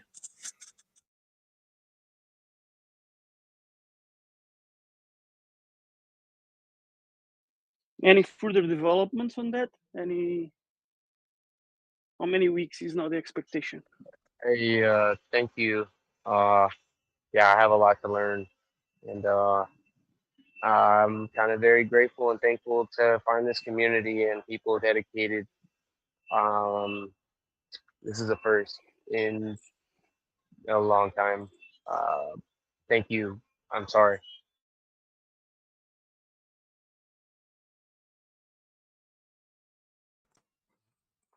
I think we That's a got what, real 4 more man. weeks?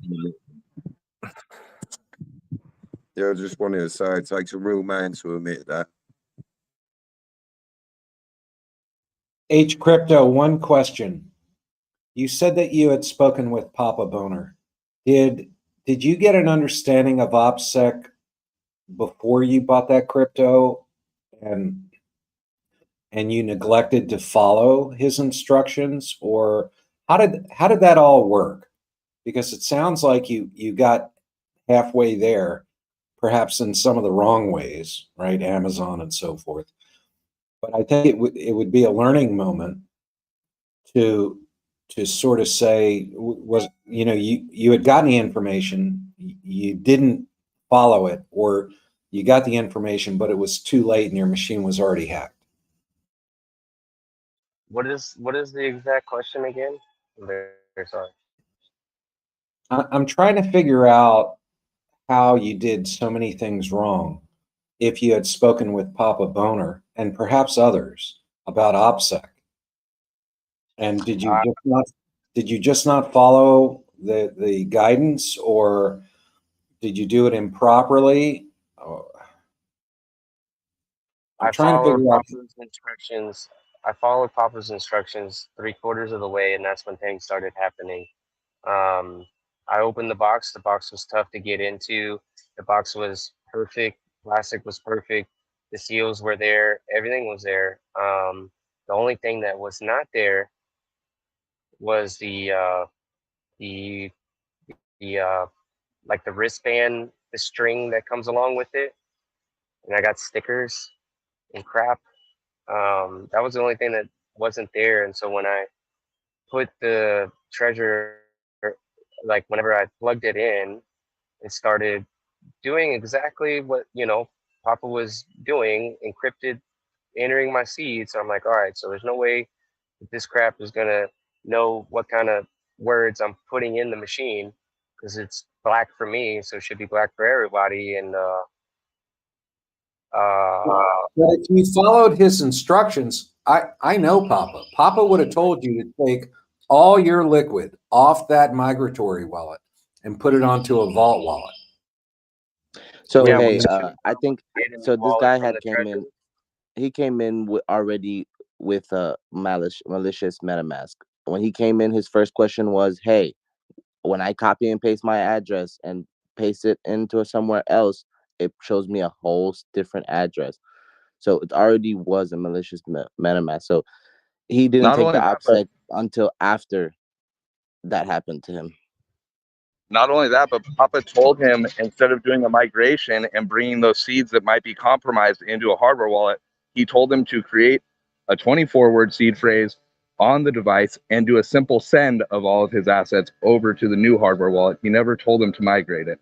So that's kind of where things went awry, I think, where he shouldn't have done a migration. He should have done a new wallet and a simple send. Correct. So done Correct. everything that we don't have to do. He bought it from Amazon already. He has the MetaMask on his phone. So Sir Profex has told you everything about him.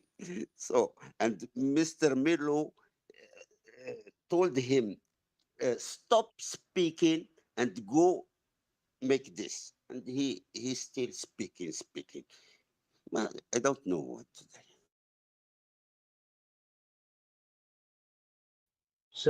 Simple story is he tried to shore up his MetaMask with the hardware wallet. He did not understand what was going on. He thought he could secure his MetaMask with the hardware wallet. So it turned out to be only coincidental that he started getting rinsed after he migrated.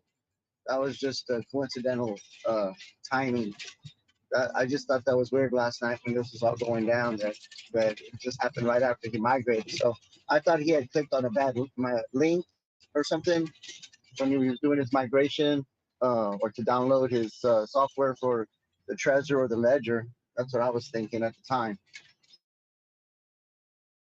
Yeah, he just had a lot of open holes, like Papa said yesterday in his security posture. So he just needs to fix those, listen like Papa Profex said, and then let's just move on.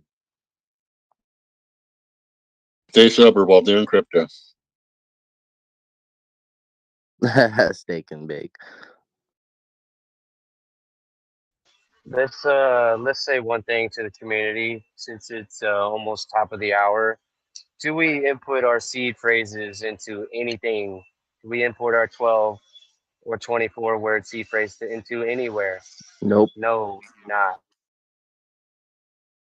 It should, once it's in your treasure, you only thing you put it into is metal, so that way it can't burn up or anything like that. And that's the last time you'll ever have to pull out your seed words for anything.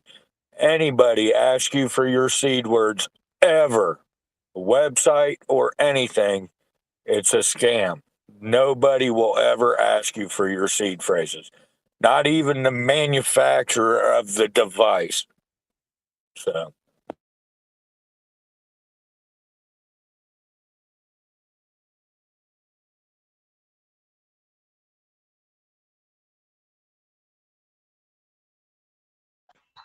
Yeah, I'm gonna do what y'all tell me to do about the secure and laptop and all that. But Yeah. yeah. Well, one other thing for Mix Crypto is when you get you a new computer, make sure you only use it for crypto. Don't be searching websites. And when you are going to something on crypto, make sure you type it in. Do not, you get a couple letters in there and then the screen pops up and suggested sites, things. Make sure you type the website all the way through yourself. That way you're not hitting something that's disguised as an ad or, some other malicious website, because that gets the best of us sometimes too. Correct. Yep. I fully agree. But I am going to. I already communicated with the FBI on this as well.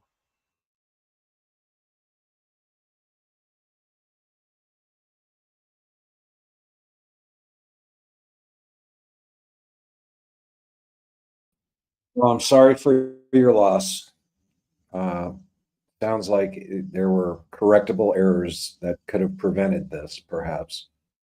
I still think, though, that if your stakes are worth salvaging, you perhaps want to consider early end staking in lieu of waiting until they mature to see if there's any value there, and then immediately send it to your vault wallet. What was that? Has anyone tested the wallet? Has anyone tested the wallet to see if there's a honeypot script running on it, or is it just a permission from a DApp or the seed phrase compromise? Yeah, but It's on 2 chains, so it's a seed phrase compromise. You just need to get the stakes out right now. It's just a matter of time before they go find them. They don't care about the upside to it in the future or anything else. They're just going to end them and take the value if it's worth it to them. I think it's only $100. Excuse me, guys. He just got found hex like 3-4 days ago. I mean, it wouldn't be worth end staking anyway.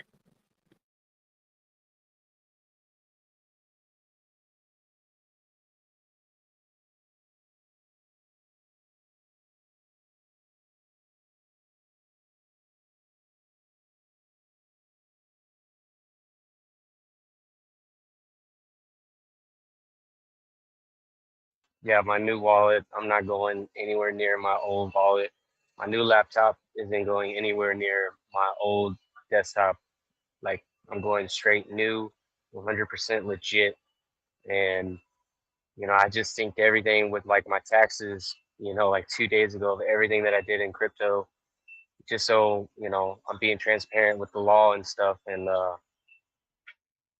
yeah, so I mean, I'm fully ready to talk with FBI and authorities and get the ball rolling and making crypto more secure.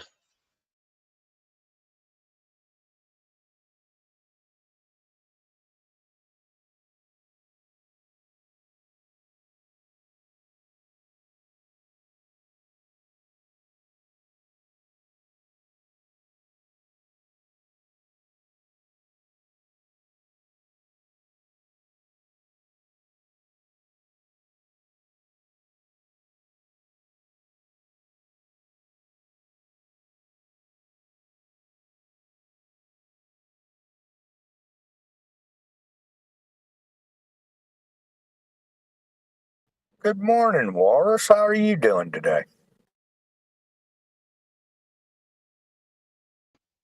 I am getting much less respect from the Subaru dealership than a walrus deserves.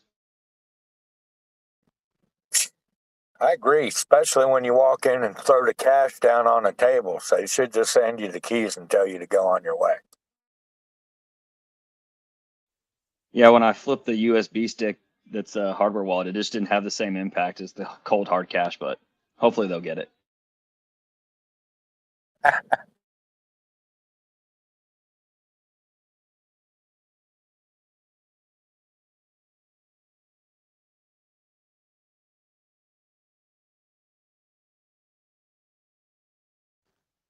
We want to hear some good news from Redneck Radio.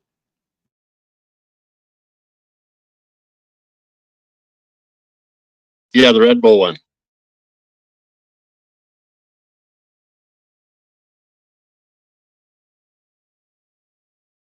The baseball one wouldn't be bad either at this moment.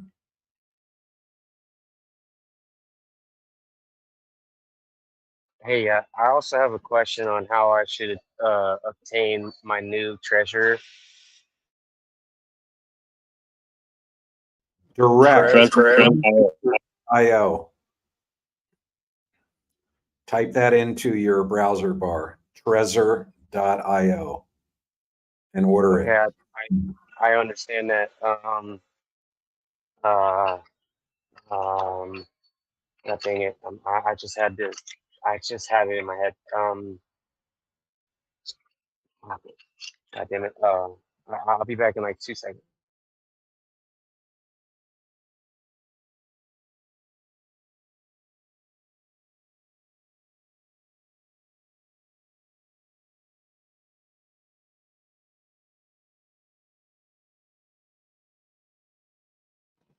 We welcome you to the Pulse Chain, where the beats are Hey, low and the X's are high. sorry, Mr. Rednick. I did have some security where I do use two different banks. I have essentially a hot bank where I transfer, where all my funds are, to a pretty much a dummy bank where if, shit does happen and they reach to my bank, well, they're only going to get. HEXcrypto, with all due respect, and I say this with pure intention, you are a poster child for how not to do OPSEC. And I would suggest to watch Papa's videos many times and make sure you got this thing down, because I can tell you that you made a number of mistakes that were preventable had you followed those instructions.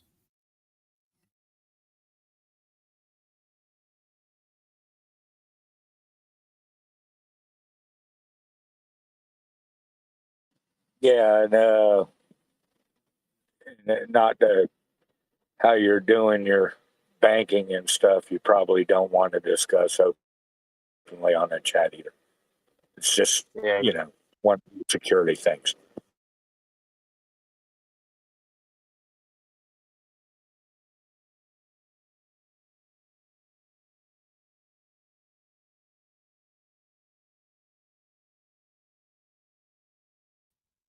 Yeah, we got people with $100,000 waiting for the launch that could be compromised. So there's a lot of people that have given their seed words away, and now we're waiting on the launch, and they could be wiped out of $100,000 or more. So I think it's up to 10.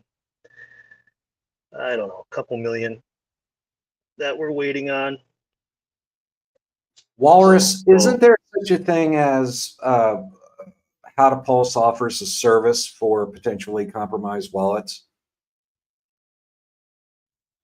There is, we do, and we're already protecting more than H-Man thinks there is. It is significantly more than that.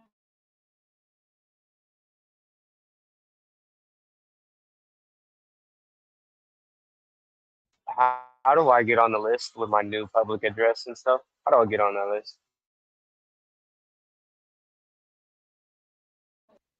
There's no list. It's done client by client. It is not fun. It's very involved. It's very difficult, and it's rather expensive. There's another group that's helping take up some of the smaller clients for us. Some of the guys that run the Polish group and the PRC altcoin room that are helping out as well. HEXcrypto, they're not talking about getting back what's already gone. They're talking about protecting people's sacrifices. So people gave up their seed phrase in the sacrifice. Did I hear that correctly? No, sir. They ended up going somewhere, either gave their seed phrases away or got to a malicious site and they got a hold of their seed phrases. But since the sacrifice came from that particular wallet, that's the wallet address that they're expecting their airdrop from. So there's nothing that they can do about any money that's already been taken out. It's only protecting the airdrop when it gets there. Ah, okay. And it's not even a guarantee they can do that either, but I'm sure they will accomplish their missions.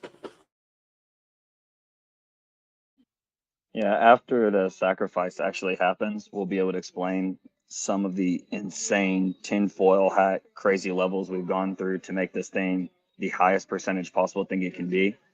So it'll be really, really cool.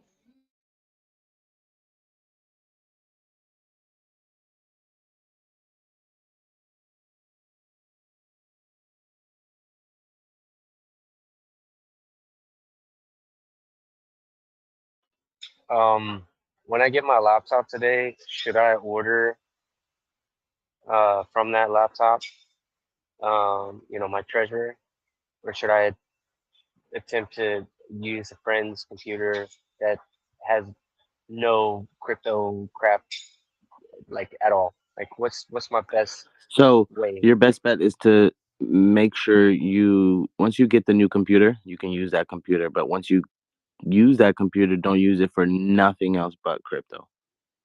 And then use your old computer for whatever you would like to use aside from crypto.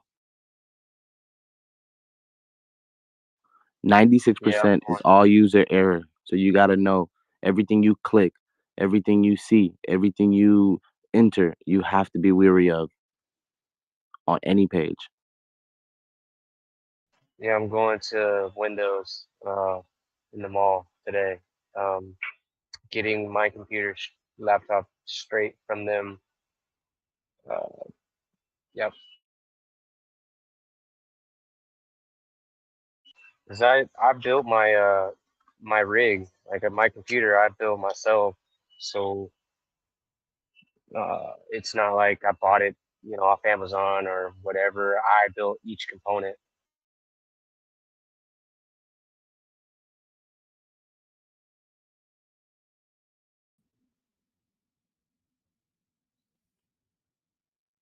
Then format it then. Netflix has a scammer documentary called Trust No One. And I would recommend watching that because truer words were never spoken. You know about computers. You should be safe if you just format it and put a fresh Windows on it. Isn't that right? Brand new That's what I computer. was thinking. If you built your desktop yourself, just format it, have a fresh install, and then you should be good.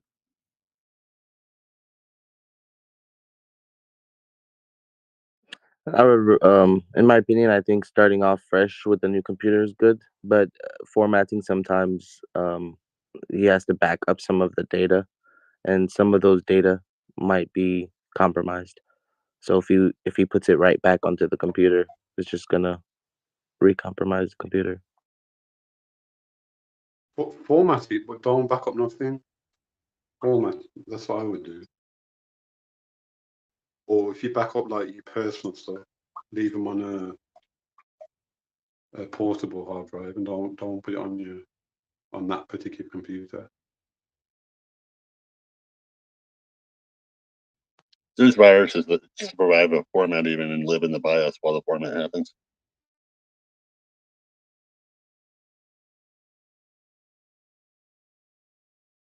What viruses to steal funds and stuff.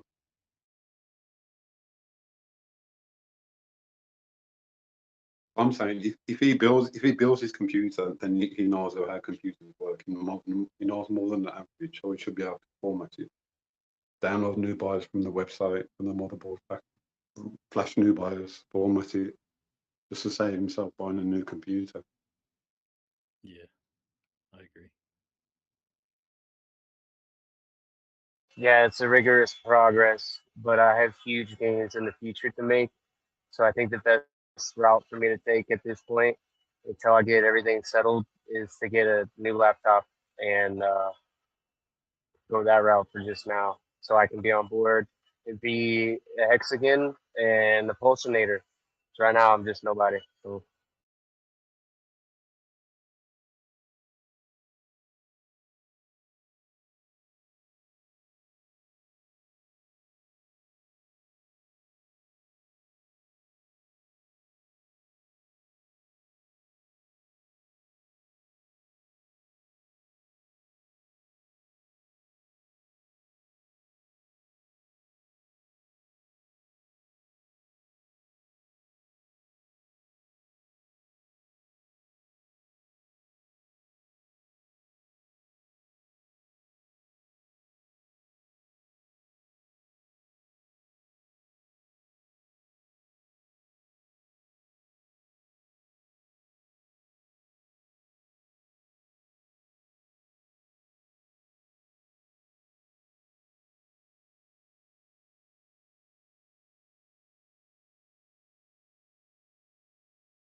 and whoever was talking about the malware on MetaMask for the extension, I don't know if they had a buddy the same instance as me, right click address and a whole new address is popping up. I don't know, I don't know if they're in the chat still, but they were asking some very critical details or something, and I couldn't speak. His admin did not let me speak.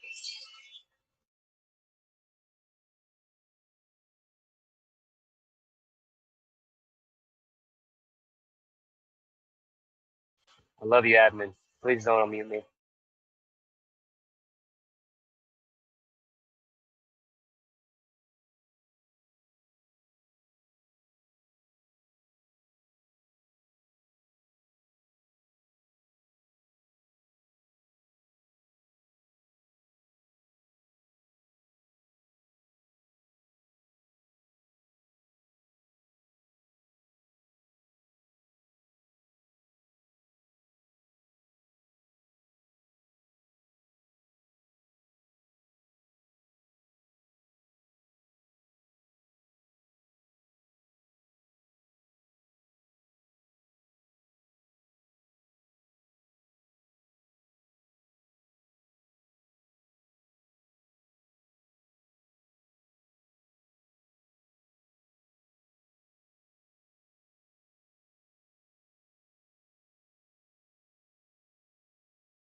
H-Man, how you holding up out west?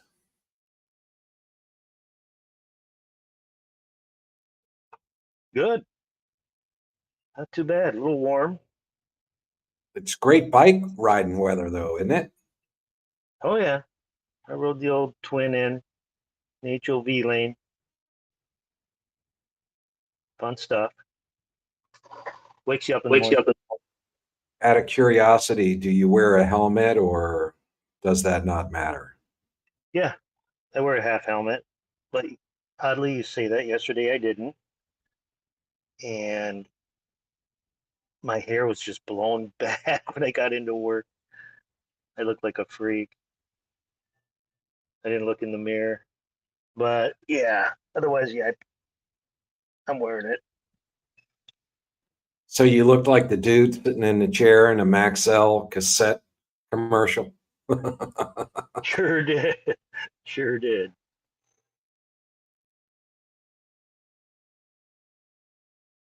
Geez, I've been riding for a year, but I've been riding snowmobiles and dirt bikes, but not road bikes. Anyway, when I first started, boy, was I scared. I was all defensive. Now, when you're on a bike, you want to be more aggressive when turning into lanes. You want to be moving forward in front of the cars instead of trying to like go in nice and slow. You'll get yourself hurt. You got to be a little more. You're talking about motorcycle. Yeah, talking about a motorcycle move amongst cars. Do you find it difficult to drive? Go ahead. I was going to say, do you find it difficult to stay away from like the middle of the lane because that's where the engine oil would drip and make that more slippery? And do you try and stay like, 2/3 to one side? Yeah, I got it figured out now. I'll ride in the left groove, and that's where like going over bridges. That's where it's worn out more, so a little smoother. And if you go in the middle, you'll get a little bump. I like. And also going down main like roads in the city, you want to stay in the middle so people can see you when they're pulling out. You don't want to be hugging the curb much, so you just stay out in the middle.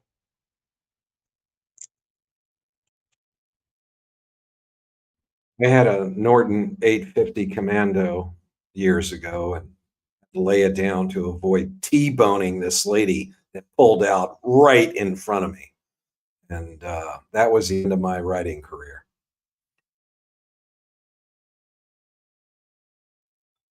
Yeah, I had one last Sunday morning.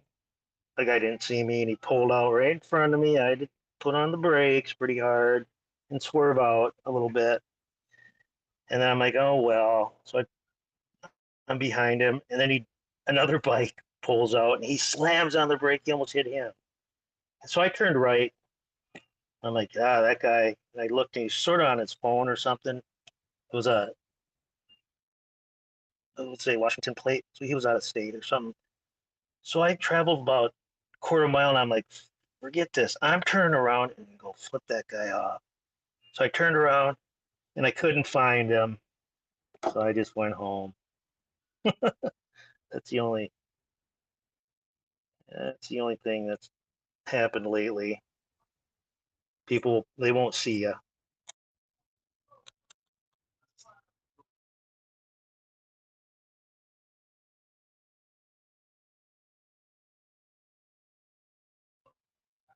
Getting to be a furnace here, though.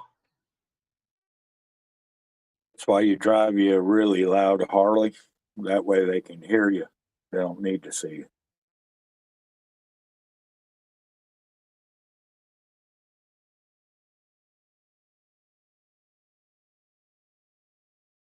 That's as good at pissing off the neighbors.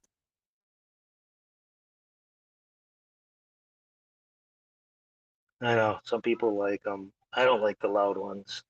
Mine's pretty loud though.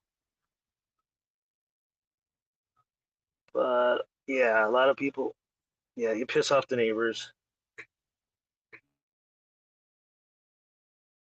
Well, over here where I'm at, just people can't drive normally, and when you're, yeah, you won't catch me driving one anywhere near where I live. So, Right. Well, even the guys with the cars with their loud, stupid exhaust, louder than hell. Kids, their car and their loud mufflers. Then they go under the bridges, rev it up. It's just like a big speaker.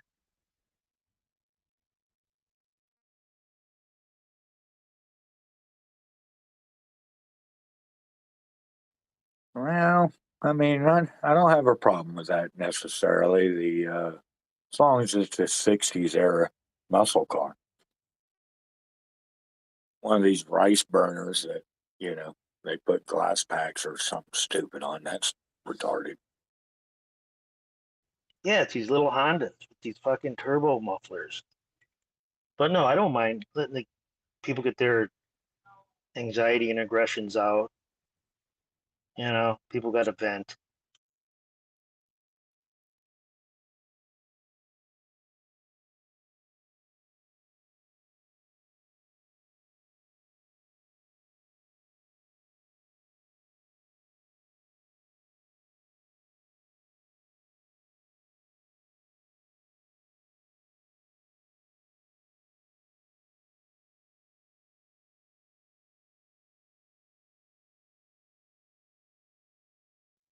So, Big Red, we took a poll without you, and we think that the photographer is better looking than the Playmate.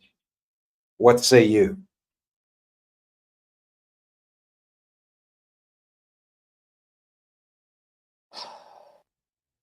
Since I didn't see the Playmate, and don't even know what photography you're talking about, I think I'll just have to wing this one and say probably the photographer also. I know how to fall in line.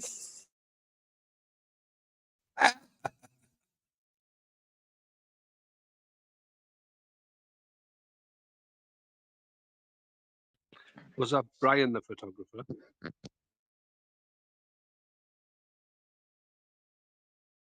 I know. Was Erica the Playmate? The brunette, the light brown haired one was the photographer with the I know. I longer thought hair. you were talking. I thought you were talking yesterday's stream.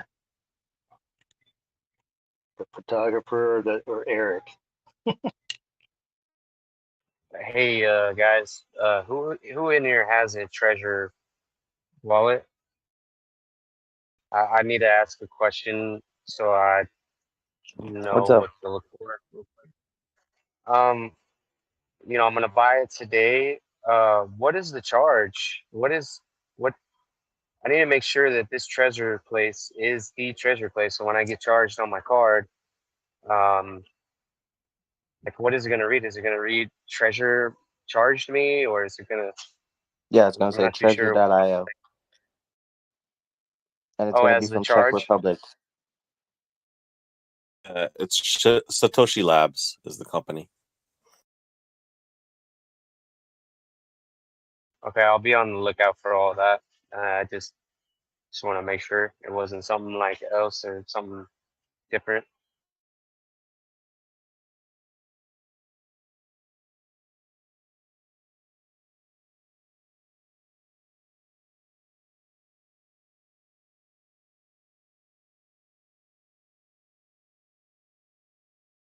And hey, if it doesn't go through first time, don't worry. Just call your bank and tell them that you're just trying to make that first transaction.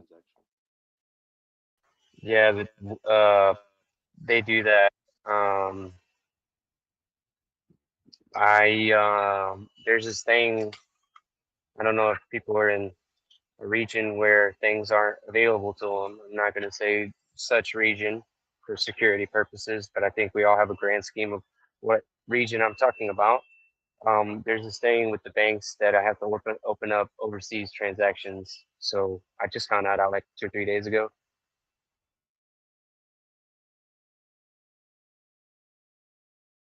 And I initiated.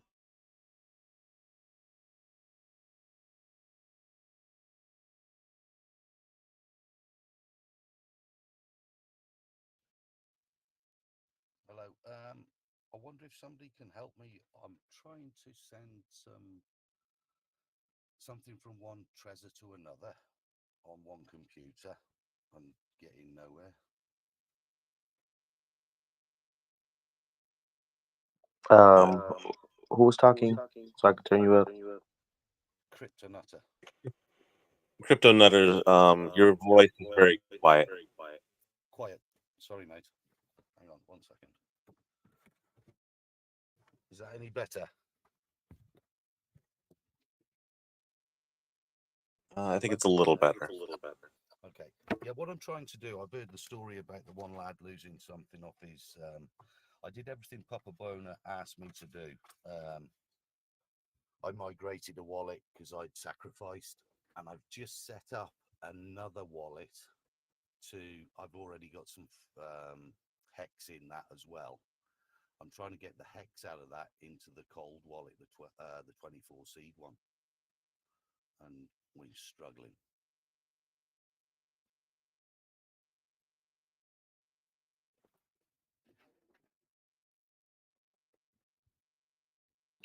CryptoNetter, try to turn your mic up a little bit more. Yeah, it's up, matey, as far as it goes. I'm on. Is that any better? Is the speaker on that big? Is that any better? Yeah, that's a little bit better. Okay, so what I'm trying to do at the moment, the one I did the sacrifice off is a migrated wallet now. That's on a Trezor,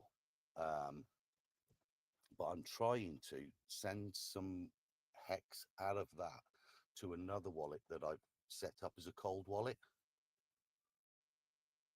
If that makes any sense, but we're on MetaMask at the minute trying to do it, and I can't keep the account number from the new wallet in there without writing it out. Is there a way of doing that?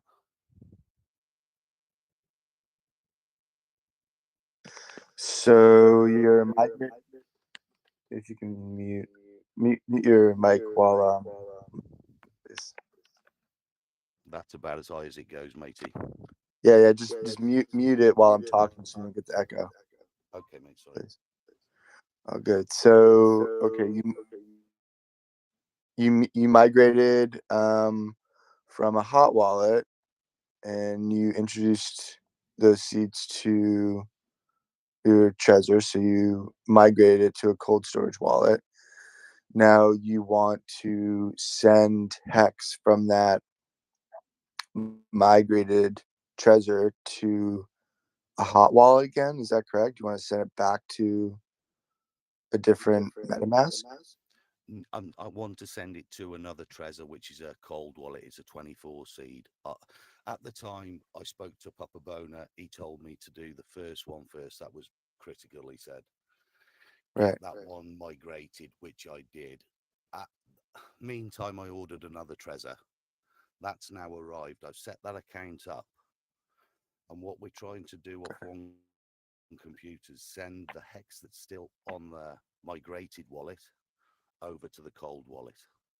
Got it. So what you're going to need to do is now create a whole new MetaMask, right? So after you migrated, you signed out of and removed MetaMask, and you re-downloaded MetaMask, and now you're going to get a whole new clean MetaMask with a new set of 12 seed words, and that's your hot wallet. So now what you're going to do is go to connect hardware wallet, and you are going to connect that hardware wallet, find your migrated wallet. You're also going to do the same thing with your new Trezor. You're gonna write down your 24 seeds this time, and you're also going to connect that hardware wallet to this new MetaMask. So now you have this new MetaMask, which is your new hot wallet, and then you have the migrated wallet, which you've connected through it as a hardware wallet. And then you will also connect your new hardware wallet, and then you will be able to interact with both of them in MetaMask. You'll see the new addresses, and you'll be able to send from your migrated wallet to the new address. Swap. You can swap between accounts. I don't have a cheat. I don't know if you can just do it all in there. Swap between accounts. Yeah, it's cheaper. What I'm trying to do, when we put the one like the migrated wallet on the one that's got the hex in it, as soon as I try to put the second wallet in, MetaMask's not having any of it. It won't let me. It's still sticking at the one wallet. Yes. So I use Ledger, but I know that like if you start to unplug and plug back in hardware wallets, like you have to shut everything down and reopen it. You have to, sometimes you got to shut down Chrome. Sometimes you got to log out of MetaMask. Sometimes you need to, really kind of clean the slate and then plug everything back in, and then it should recognize it. You also need to go into MetaMask, and there's a setting there for Ledger Live. There's like a Ledger Live, and then there's like a web HID setting that you need to make sure is open so that it'll be able to pick up those wallets and see it. And then when you go to Connect Hardware Wallet, it should recognize it.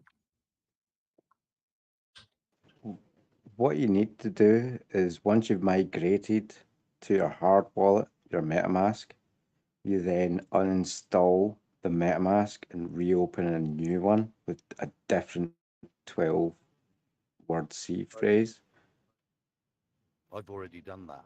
So the first thing we did off Papa Bona was because everything was just on MetaMask, so I ordered a wallet, a Trezor, and we migrated that one. So although it's quite safe, it's not completely safe. But what I'd still got in there at the time, I've did my sacrifice through there, and I've also got some hex on there. So then I looked at another video, and I've been listening on chat, and everybody's been saying, look, you need more of these things. One's just not going to cut it. After the sacrifice, I know what I can do. I can wipe that one off and start again. But so I've ordered I bought another one.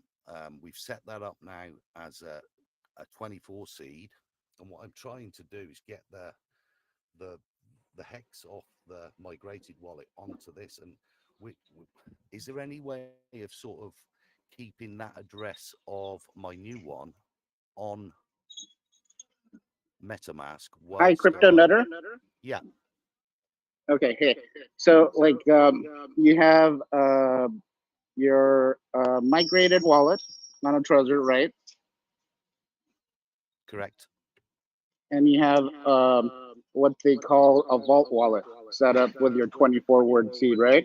That's correct. We've never used that. So that's what I'm trying to use at the moment. I'm trying to get everything over to that. So your vault wallet, do you know your public address to it? Yes. Okay, and you know the public address of your migrated one, right? Yes, I do. Okay, so all you need to do is a simple send. You have your dummy MetaMask wallet, right? Yeah, we're on that now. Yeah. And you connect so you're going to connect your migrated Trezor to your dummy MetaMask wallet. Yeah. And then you're going to send your hex to the address of your vault wallet. Right. That's yes. You can only connect one Trezor to MetaMask at a time. That's the struggle I've got. So that's all you're going to do. It's a simple send. So it's a simple send. But what I've tried to do is, because I don't want to make a mistake on the address, I've tried to copy the number as if you would any other time, and then as soon as I pull that out of the Trezor, so if it was already in it, just when I go to swap it, I can't sort of paste it back in. Where are you copying your address from? Just clicking it on the off the migrated wallet, off the hard wallet. Sorry, on the MetaMask. Well, do you have the Trezor Live? Yes. Can you try copying it from there? Treasure Suite. Yeah. Yeah. Thanks for it. If security is your worry, you don't need to worry about copy and pasting your public address because that's public on the blockchain. Like, it's only your seed phrase you need to worry about. Yeah, but I've heard some horror stories on here today, and it's just, we're trying to do it the right way, but to be honest with you, we're not that clever. So I think we've got what you've told us. If I need to come back, can I? Yeah, for sure. Of course. But another thing that you can do is connect your Vault wallet to the dummy wallet, and then you'll also be able to see your public address there. Yeah. So copy it from there and paste it somewhere, somewhere where you can find it, and label it correctly, so that you know that that's where you're going to send it to. Lovely. Chaps, thank you very much. Don't worry about your public address. Just the only thing you need to worry about with your hard wallet is connecting it to dodgy sites that might have dodgy code. So always be careful of that. But your public address is literally that public. If you don't give away your seeds, you should be okay for the most part. The whole reason of getting these treasures in, and we only had a MetaMask wallet to start with. Now we've got a couple of them, but it's all about the security. And come launch day and stuff like that, what's the best thing to do? Because where I sacrifice from is that this first wallet that although I put a treasure on it now, it's a migrated wallet, I think they call it. Is it best to get in there, get that out of there, and do what I'm trying to do today, and get that onto a more secure wallet? So yeah, when Pulsechain launches, you're going to do this exact same thing that you're trying to do today. Okay. You're going to do a simple send from your migrated wallet to your Vault wallet. Yeah. Have you connected to the testnet? Yes, I've had to go at that, but I did that off the front end of my dummy wallet. Okay, so what you need to do, or what I suggest you do, is practice sending on the testnet. Yeah. So send some test pulse from one wallet to the other. Yeah. That way you know that it's going to the correct address, and then do it with your real funds. Yeah. Brilliant, lads. Thanks very much for your time. I might be back in about 10 minutes. I hope not, but thanks very much for your time. Yeah, two other things. Please mute your mic. Yeah, sorry, mate. I will do. Sorry. All Cheers, good. chaps. Thank you. Bye bye. Yeah. I got one other thing too. I love ENS domains. Right, you can go to ens.domain. And that allows you to create, like you could get cryptonutter.eth, and then that connects to that address so that hey, if I'm giving this to my friend, or if I'm going in between my accounts, you can have people send that to cryptonutter.eth or whatever your name is or whatever vault you want. And that gives you a little bit of a peace of mind knowing that you copied the address correctly, and that it's going to go to that wallet. And then the other thing too is I know in Ledger Live you can kind of just swap in between accounts. I would be reluctant to think that Trezor Suite has a way for you to just do that simple send within the suite. But again, good luck. Fantastic, mate. You was telling me about that one that had come up with CryptoNutter.eth. What was that called again? I just missed it. Oh, it's ENS domains. So if you go to ens.domains, these are they're essentially NFTs, but this is going to be for the Ethereum chain. Everything from your handle, right? It's going to be almost like your Venmo or your Cash App account, like it's your @ symbol. It is an Ethereum address kind of shortener. and it'll also be useful for decentralized Web3 websites URLs. This is this is pretty amazing. It's been out since 2017. It's open source. It's decentralized. And like Vitalik has Vitalik.eth. I have Captain Mango.eth, and all my wallets all have addresses so that when I'm sending in between my accounts, I'm putting in those words, and in my head, I'm able to visualize those accounts, and I know, and then can verify that they're going to the right addresses and things like that. Nice one, matey. Thanks very much. I'm going to crack on with this anyway. Hopefully not have to come back, but thanks again.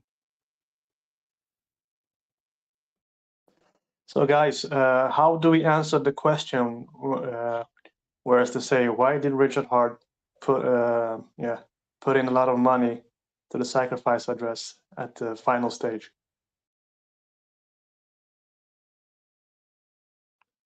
Because it's good to have some centralization. So that, well, we don't know. That's speculation. Nobody knows that was Richard sending in that money. Did it not come from the OA? Yeah, but who is the OA? Right.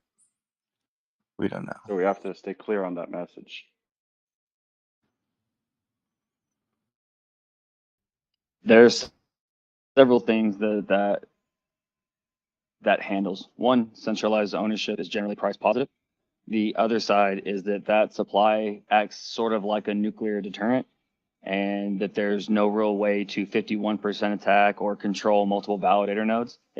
Those attacks are already unlikely to be successful and profitable, but having a large benevolent supply basically means that we'll likely never even see those attacks because they have zero chance of being successful. So it's one of those that you'll likely never actually see the results of why it helps, but it will help every day. And how do we know that, Walrus, right? We've got 2.5 years of benevolence from the HEX OA. Well, there's that, and you most of the time that people criticize things, they never ask compared to what, right? So you can have decentralization and leave ownership of these things up to chance, and who's running validators up to chance to some degree, and scream decentralization, but we've seen the downsides of that as well. So this gives you, in my opinion, the most decentralization you can have while still sort of having again, for lack of a better term, like a nuclear deterrent away from, large scale malicious attacks on the network. Super bullish.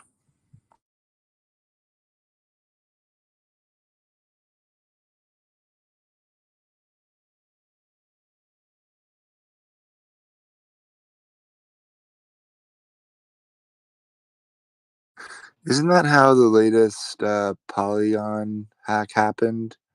That they were able to get 51% of the validators? I forget which one that was. The validator control, I think that came from the wormhole exploit on Solana, but that was done through a different mechanic. It wasn't actually controlling them, if I remember correctly. I'll have to go back and look. I think that was actually done through a system error where they were able to get the validators to agree to something that wasn't true.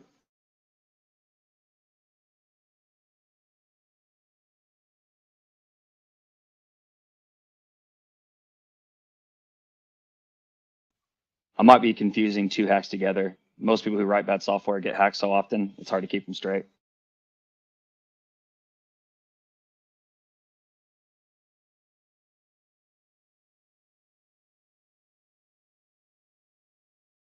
Hey guys, something I'm looking for feedback on. I was at a family gathering over the weekend, and I had a relative ask me, "Oh, I heard you're into crypto," and basically had more or less asked me, "Hey, well, why crypto? What is crypto?" I think I need to work on my verbal judo a little bit here, and I kind of went into the blockchain, store of value, smart contracts, Charles Hoskinson and African schools and all this stuff. But at the end of it, it was not a convincing pitch. And I feel like the fault was on my end I'm just curious if I could draw on the community's experience. Is there an elevator pitch you guys kind of use for crypto for new people that you're introducing in?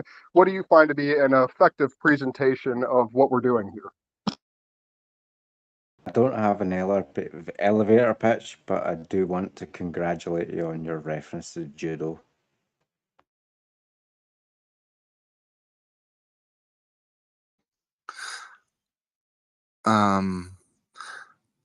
Wallace, I'll let you go in a second. I think one of the better things that you can do too is listen for some simple analogies sometimes. Like those are the easiest ways to try to get down to the 5th grade reading level. And as far as like crypto goes, the only real crypto that I would be recommending to people are these RH projects. Maybe with the exception of Ethereum, but just kind of walking through maybe, um, the difference maybe between proof of work and proof of stake, and then also using kind of HEX as an example of the like a savings CD and being able to occur yield. Like, hey, how much yield does your savings account give you?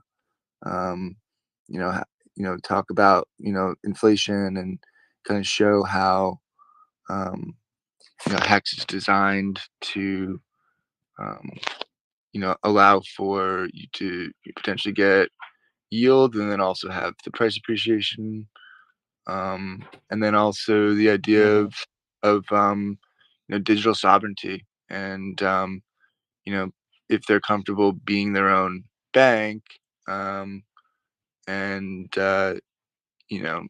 having their own keys and being able to participate in Web3. I think that's a good Yeah, angle. yeah.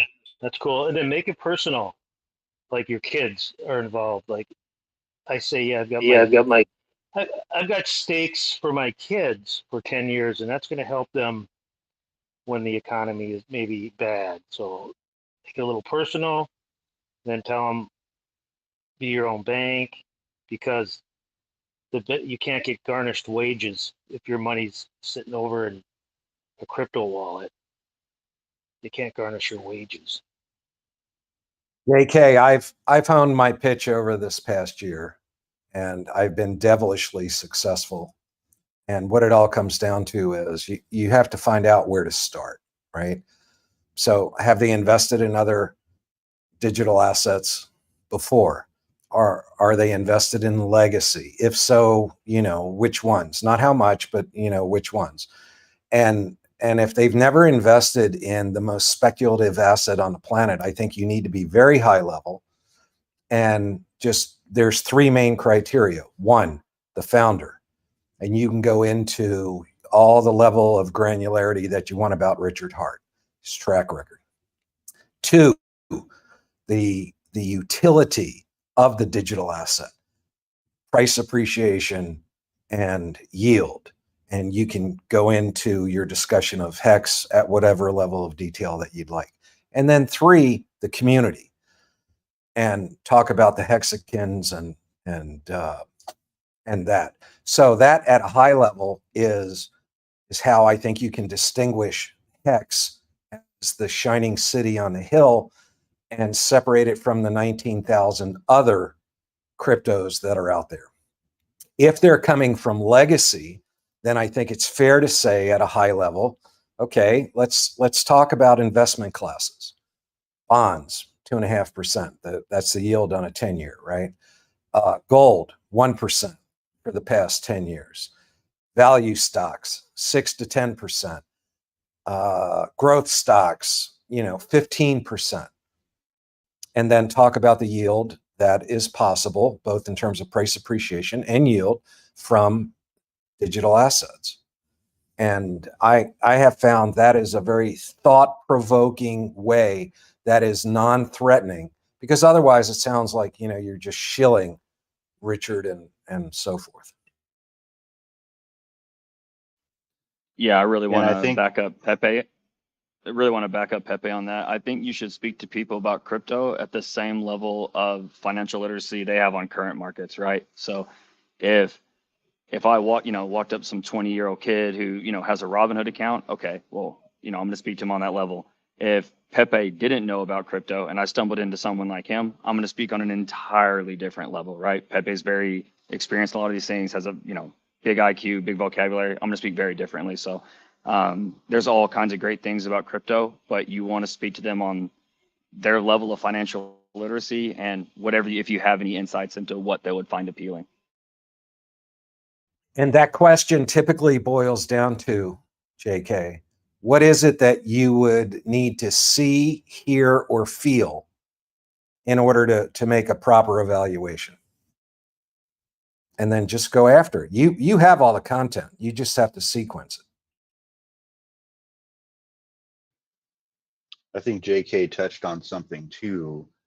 Those are great points. But I think JK touched on something too that I'm experiencing a lot in my conversations, which is just overall skepticism of crypto in general, right? And so we not only are we like having to go out and sell somebody on a on a project, on a network, on a a family of products, but on crypto in general.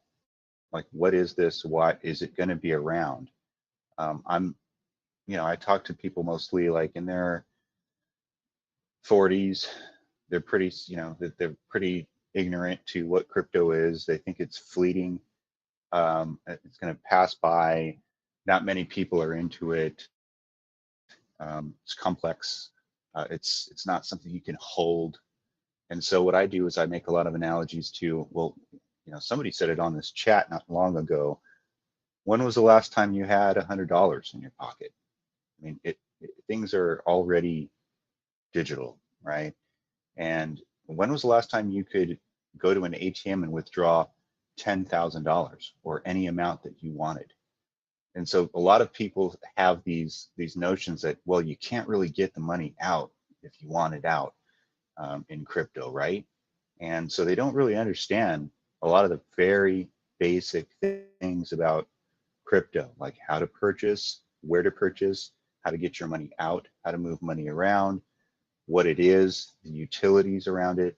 So I would just listen for those things. Unfortunately, I don't have, a great elevator pitch. Like Walrus was saying, and Pepe was saying, I kind of have to modify that based on the person's experience.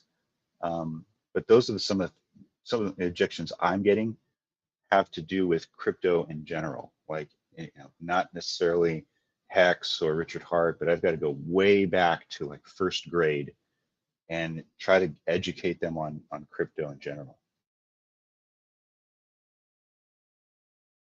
Here's an example. I had to phone a friend. I was talking with my brother at my son's wedding, and we were out on a patio, and we got talking about crypto, and I said, "Are you in it?" "No, not in it." He's in 64 different stocks, and he just couldn't hear it from his little brother. So I called Big Red. I said, "Big Red, can you talk to my brother for me? Because he thinks he's not going to be able to get the money out," even though I addressed that point 3 different ways. And Big Red helped close him. And he's now a Hexagon. So sometimes that helps too. Yeah, and I think it's important to remember that, conserve your energy, right? If someone comes to you and they're curious, obviously those are grounds to go into the elevator pitch. But if there are people that are just aren't interested, like, save your energy for the people that are, and focus on them. And I think that we'll get those individuals in quicker.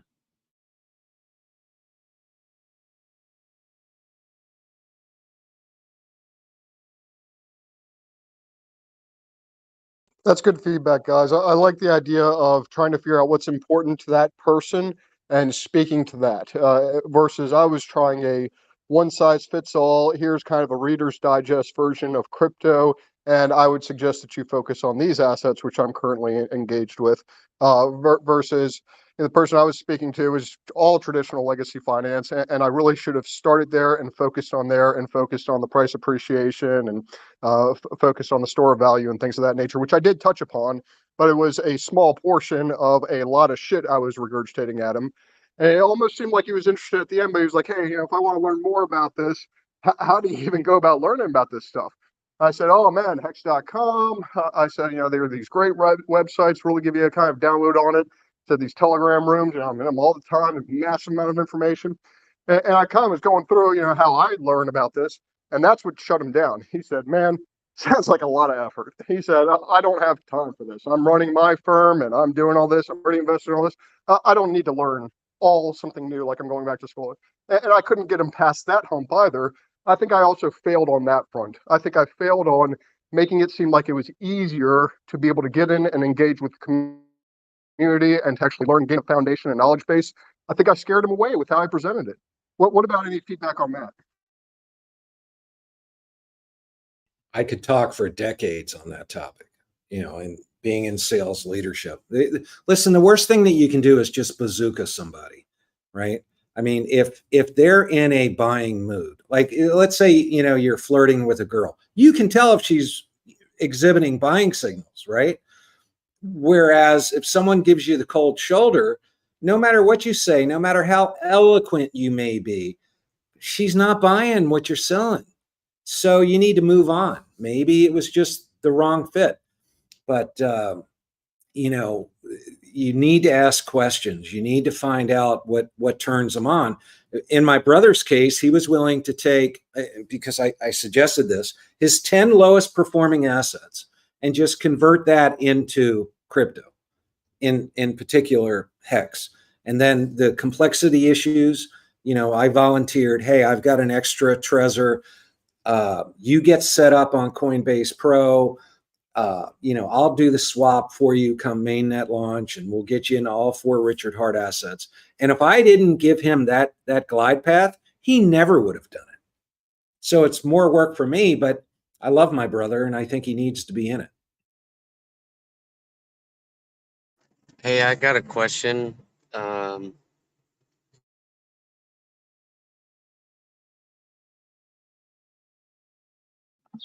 Go ahead.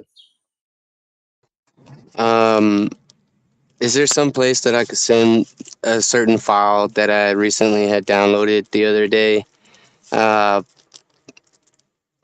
was trying to get involved into said project, and I didn't realize that it was easy as click, get into said project. And I actually, because I didn't even know about this other website, I just thought that this was the main, and there was actually a huge sponsor behind it on their page. And I downloaded.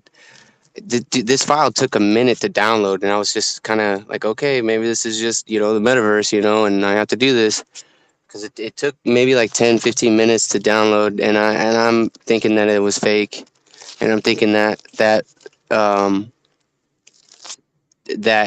it is a good culprit. I can't rule out all the other ones and exploits and stuff, but what I did, I downloaded that, and it was not real. It was what I downloaded was not correct at all. My question is there anybody that I could send that to, like an agency or something, that they could take a look at that huge file or whatever, and, I don't know, do what they do on, security and protection or some shit. Or, sorry to cuss, but you know what I mean?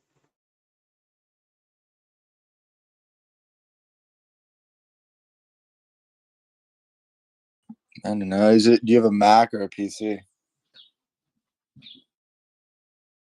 I got a PC.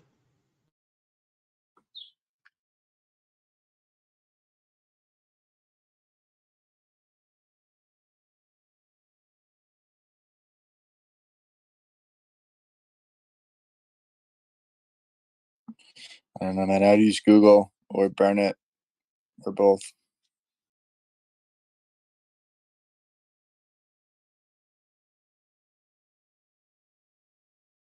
Yeah, as soon as I get the laptop. My computer is getting wiped, and I will no longer. Nobody publicly will know me. I will have no connection to this crypto world, and I can't wait.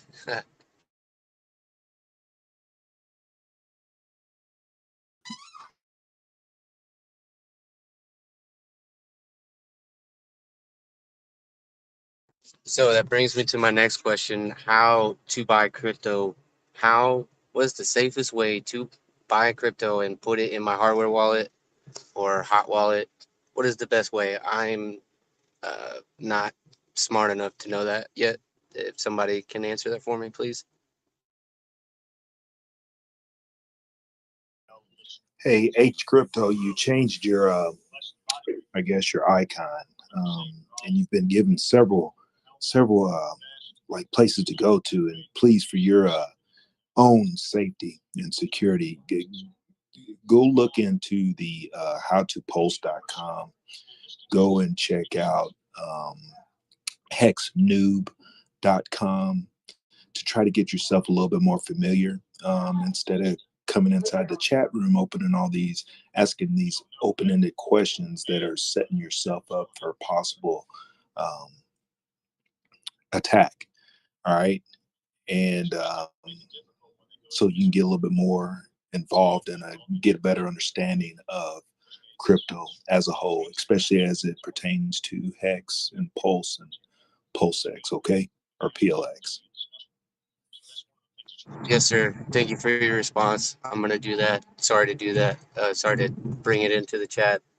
There's a lot of urgency for me to be in the right spot at the right time when this thing launches, and time is of the essence. So thank you for your response. I will do it, and I will do my research on it. Thank you.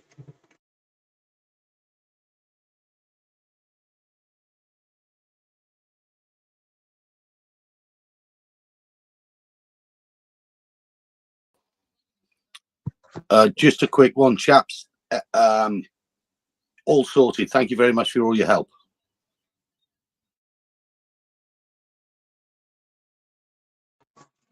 Yes, thank you, whoever answered my question. I'm driving right now. Thank you.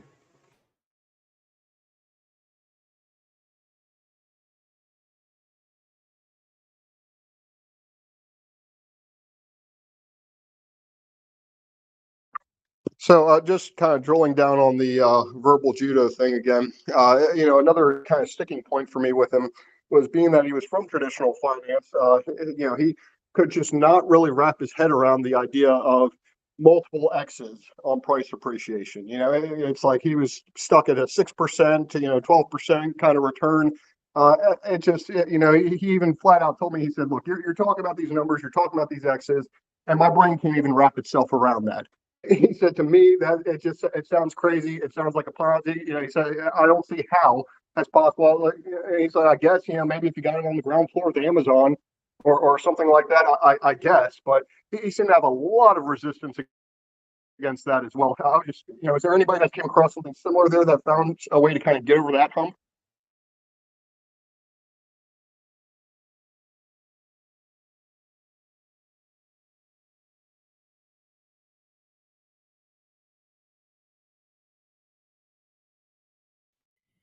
Yeah.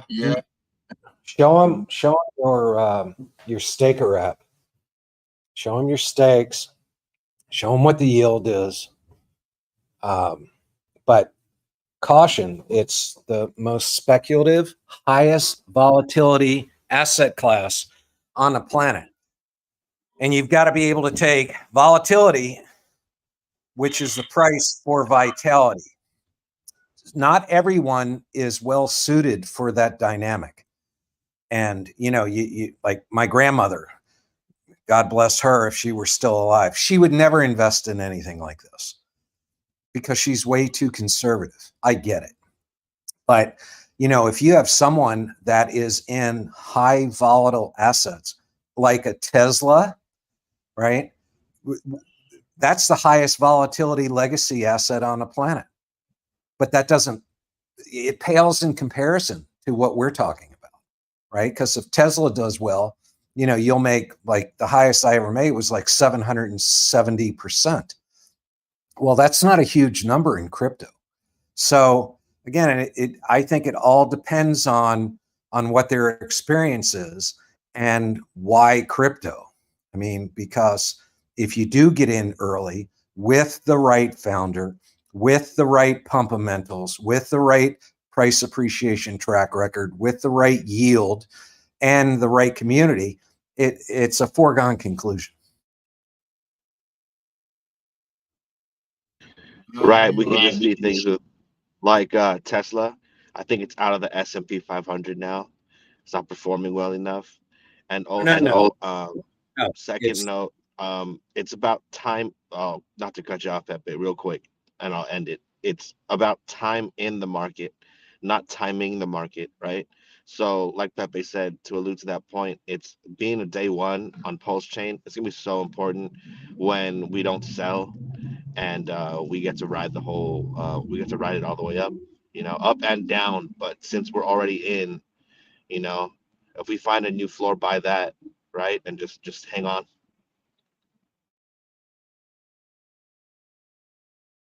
The comment that Tesla is alive and well in the Oh, I was wrong. Something that I like to break down for people too is what is Web3, right? And if you can take them back, to Web 1 and the internet, right, and explain how Web 1, when you logged into Web 1, you had information. This was the digitization of the information age, right? So you log into a computer in the 90s, and it was decentralized network where you can log on, you could get information. When I was in the 90s, I was doing book reports in libraries, so you would log in. It was kind of like a big Wikipedia. Then Web 2 comes along, and you start to get more centralized. You start to get Amazon, you start to get your Google. These are all going on to these centralized servers. Then you start to get, your social media and email. All of a sudden, you can start to like things and share things and comment on things. It's all Web 2, right? And Web 3, we're coming back to a decentralized network where, instead of Google and Facebook and Amazon, and all these centralized servers controlling all your information and telling you that the product is free, but really in the back end, they're making billions of dollars on all that information.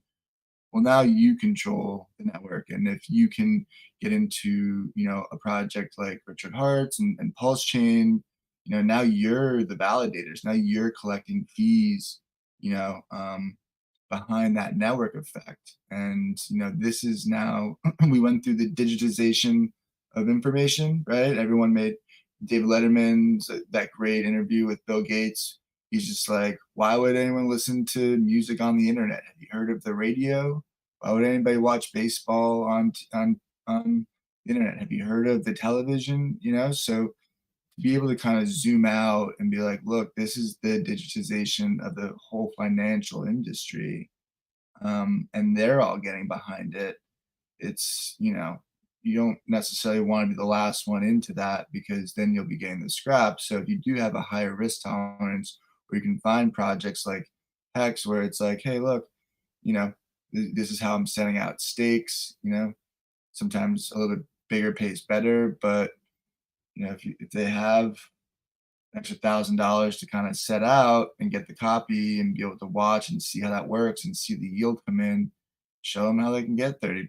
If they set $1,000 stake out 10 years, they're going to see that 30% occurring in their wallet every single day. So that's something that I like to do, is breaking down kind of Web 1, Web 2, and Web 3. JK, I'm sort of feeling that you're looking for something high level in addition to all the great comments that you've heard. So for me, depending on the size of their portfolio, it's very helpful to say, hey, I'm not asking to invade your portfolio and take it over. Let's start with 5%, 10%. Let's identify your least performing asset because you'll probably churn that out sooner or later anyhow, unless you want to hold on till death.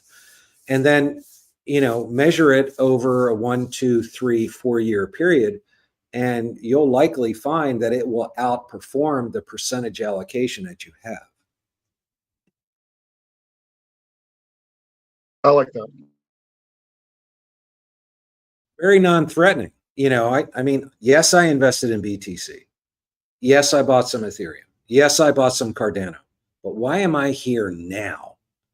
See, that's the difference. I mean, I believe in strong leadership, right? Back in the 80s, Jack Welch, Steve Case in the 90s, Jobs in the aughts, unfortunately, Timmy Apple in the teens. And I moved on to Elon Musk because I was looking for strong leadership. And when I came to crypto, I had the exact same approach. Who's the strongest leader? Oh, well, this guy's Satoshi. But really, it's the ghost of Satoshi. It's his legacy. That's not good enough for me. And I participated in their chat rooms and the clubhouse. And I went to the convention in Miami 2 years ago.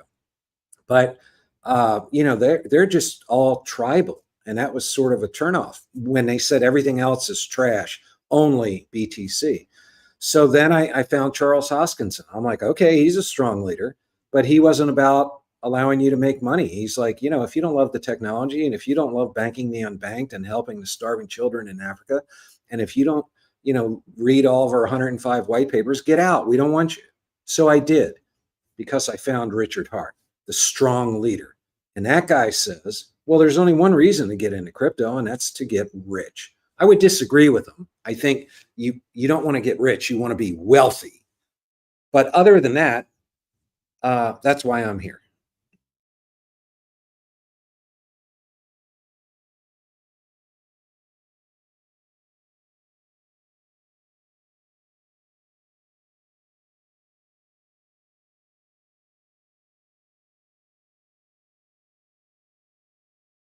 That's all great feedback, guys. Thank you.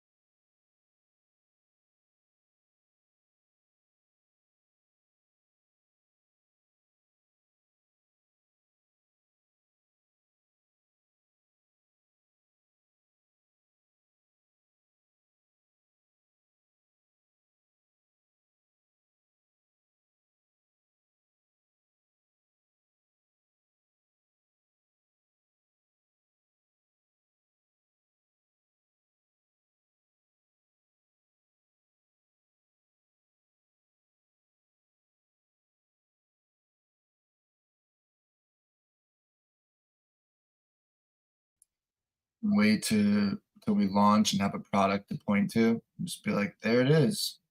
But see it for yourself. People are so lazy. They're just like, nope, not into it. I'm just like, just wait. Just fucking wait. It's really cool to see the way that, I mean, it actually like dawned on me last night. Like I actually, like it hurt when that tweet came out and we had the big red candle, whether it was correlated or not. But yesterday, like I really started to see the marketing angle. And I was just like, okay, this actually works. And the fact that Richard is, in all of these maxis' heads, and like the only thing that they can say is scam. It's so bullish to me. And it's so wild to see people just kind of like shutting down and closing off because they're trying to, mentally protect their bags. But man, when this project comes out, like people can see it, they can play with it, the tokens are there, there's nothing they can do about it. Like, here's your free airdrop. Now you get to decide what you want to do. You want to bring value to that or not?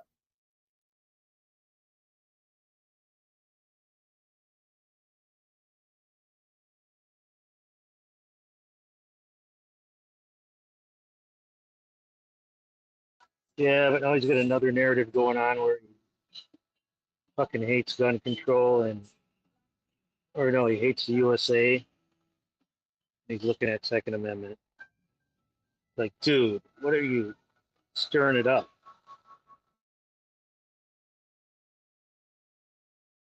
Yeah, I thought it was ironic that, I mean, I don't think he had seen, well, 8 o'clock there, it was 2 o'clock here. So I bet he hadn't even seen the news of what happened in Texas when he made that comment on that stream. And it was just like, I knew exactly what he was talking about. And I hadn't even seen the headline from the shooting. So it's just like, kind of really actually proves his point. And Florida's no different, man. Like open carry, you don't even need a license to get a gun in Texas.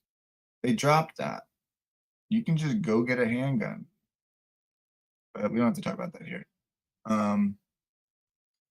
Back to like the cringe marketing and stuff. Beyond like the cringe, like I think it's gonna be interesting once the product's out to get Richard into conversations with people that have bigger communities. Like I have a call in a couple hours with Logan Paul about some other stuff. And I'm gonna kind of gauge and see who's advising like those guys on crypto Web3. I mean, and even I think from like a YouTuber perspective, like have you heard of this guy? And then also the other day, even though he's not necessarily everybody's favorite, um, um, I'm gonna give him a second chance and see what he kind of does in the space. Because after listening to his spaces, Martin Shkreli, the pharma bro, he's actually extremely smart. He's a pretty well thought out like technologist, and he's launched a lot of $100 million companies. And in his spaces, you had all the main guys. You had Andreessen, you had Brian Armstrong from Coinbase. You had heads of JP Morgan. Like all these guys were all listening to this one spaces like 3 days after he got out of jail, and it was super super interesting. And his favorite thing while he was locked up was Uniswap. He was like, yeah, wow, like, he's like, this is really really cool. So and I think he probably must know of Richard. So even like even like a spaces or a conversation like that, where he can talk to people that are on larger technologically capable of understanding, but also have people that are listening and kind of watching what they're doing. I think by connecting those nodes, I think we'll be able to get a quicker network effect. But again, it's gonna be really helpful once the product's out and you can point to it versus the echo chamber of maxis that are trying to butt the bag.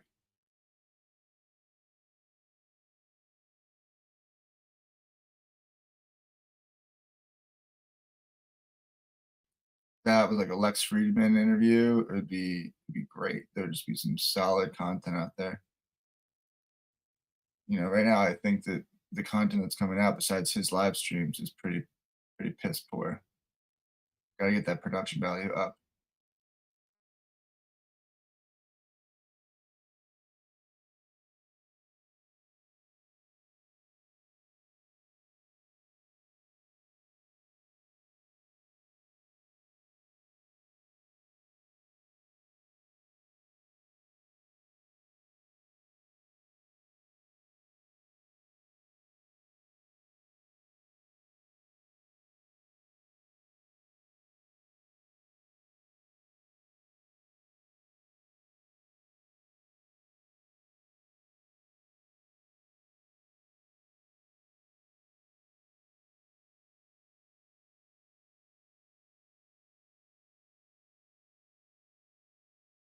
I also don't see how like the financial like industry doesn't come in and actually have people that um, one are versed in all the technology, but two looking at what he's created with Hex, like that has to be a no-brainer to people in that industry. Right. They want to make the money though, dude. He's already beat them to the punch. They're just looking for ways to get in, steal our money, or a little, portion of it. Transaction Yeah. fees. But like remember when Tesla was just getting shorted into oblivion, and then finally one day, pop, it just ripped, and then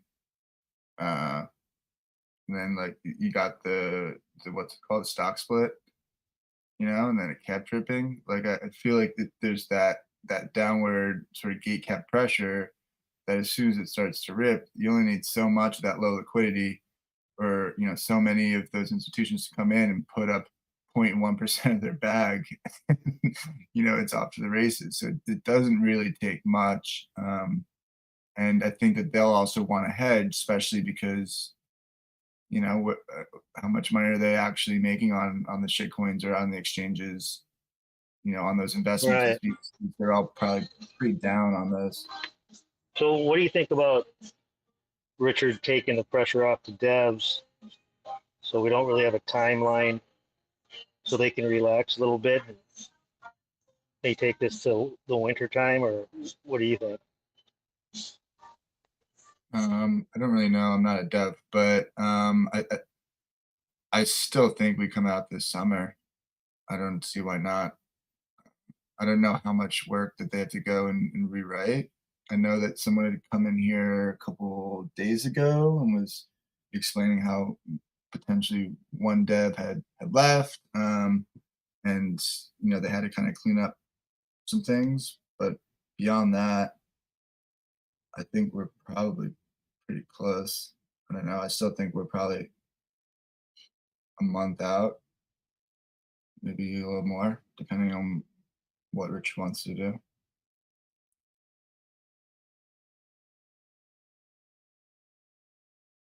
But I see the wave of quote unquote adoption coming, right? Like all these major luxury brands, you have fucking Ted Cruz out there being like, I like Bitcoin. They know that all the helicopter money came into crypto last year. So they know that this is where individuals with disposable income are, as they're, pushing everyone down.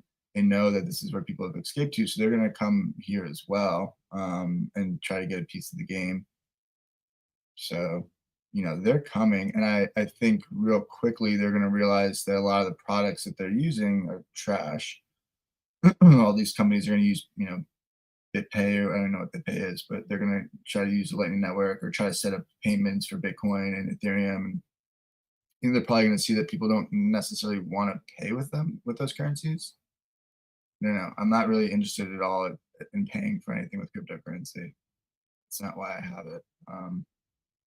So I think they'll quickly see that there's better products out there, or be looking to find faster, more reliable chains and things like that. So sure, they could go build their own, or they could just come build on top of Pulsechain. I think it's a no-brainer.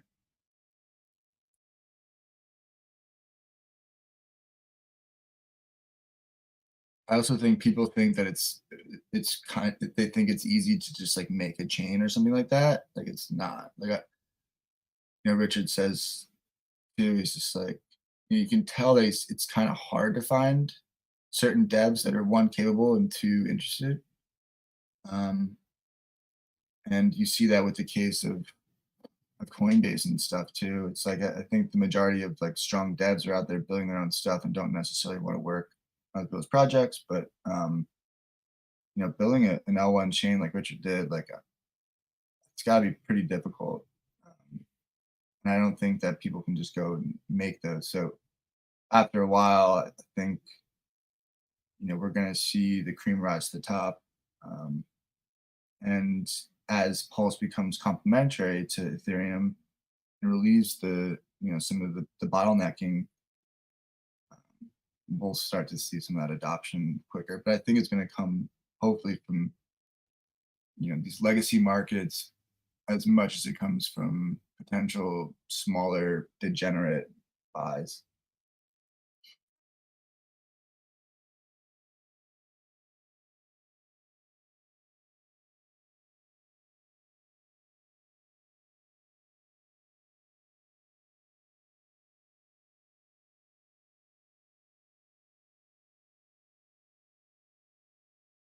Hey guys, this is HEXradio. Just trying to verify. I don't know if it's too loud. I'm very sorry. Please be patient with me. Just trying to confirm the website that I need that to the treasure.io. When I go to purchase it, is shop.io or shop.treasure.io, the actual.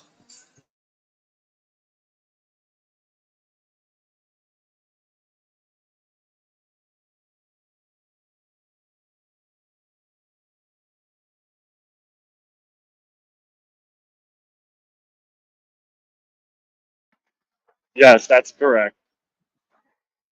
Shop.treasure.io. Thank you, sir.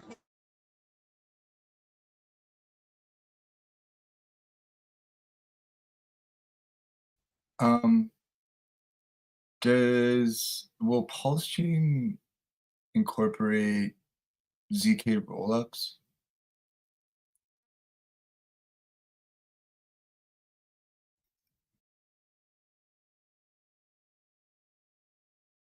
No. Short and sweet.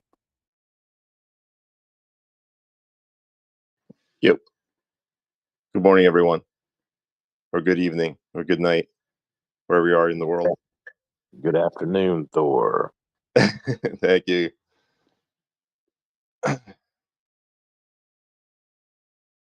that because ZK rollups are only for layer 2s? No. It's a little more complicated than that. It's a privacy. Yeah, they're incorporating the Z caches and the Z coins, and Monero probably has CK rollups. It's basically for privacy.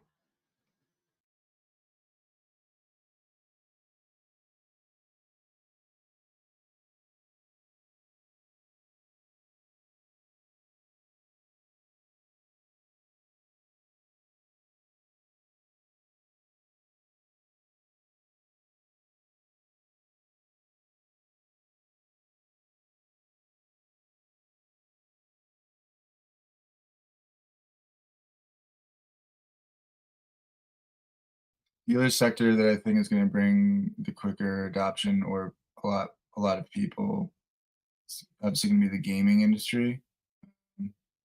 But again, there's some products out there that are, I guess, like layer 2s, but just trying to wrap my mind around how Pulsechain. I'm trying to figure out when I'm talking to people about gaming. I'm trying to figure out what my kind of pitch is on how Pulsechain as an L1 will be fast, secure, and is better than an L2 that's on top of Ethereum. I wonder if these new nodes have anything to do with maybe the speed and the amount of traffic, if that helps. Is that almost like an analogy? Is that going from like dial up to like DSL? Like, are we increasing not only, I mean, I guess, yeah, well, we're increasing the speed and the sizes, but will that translate to, in a thing like a game where you're maybe doing a lot of things on the blockchain at once?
That's the reason why gamings aren't going to do well on Polygon. They just transactions take way too long. So they're kind of looking for other options.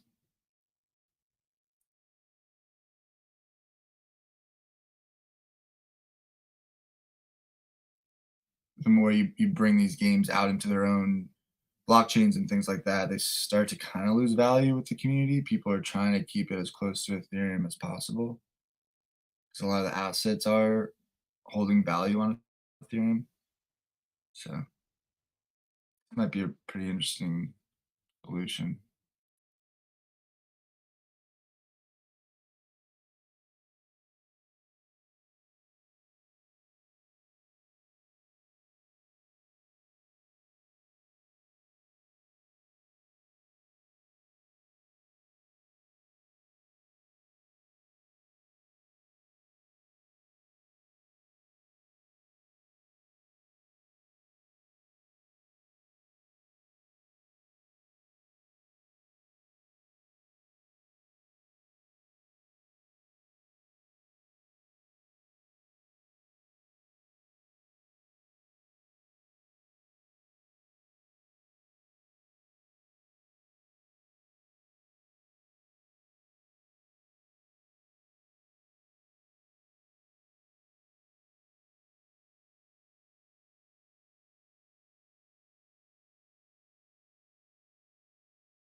Gaming will be interesting too, because that's how you get that younger generation. That's how you get that 12 to 18-year-old demo that will then become lifers. All these major companies know that. I mean, Microsoft is definitely making moves right now to try to position themselves. GameStop is making a wallet. Like, they're all getting set up.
Hey guys, just trying to confirm a treasury email and see if it's the real deal.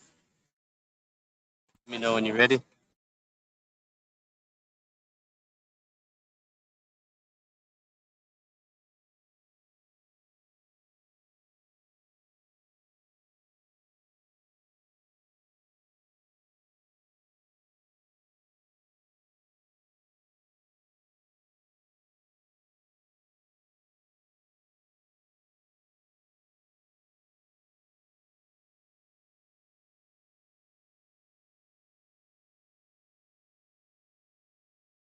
Uh, the email in question is no dash reply at treasure.io.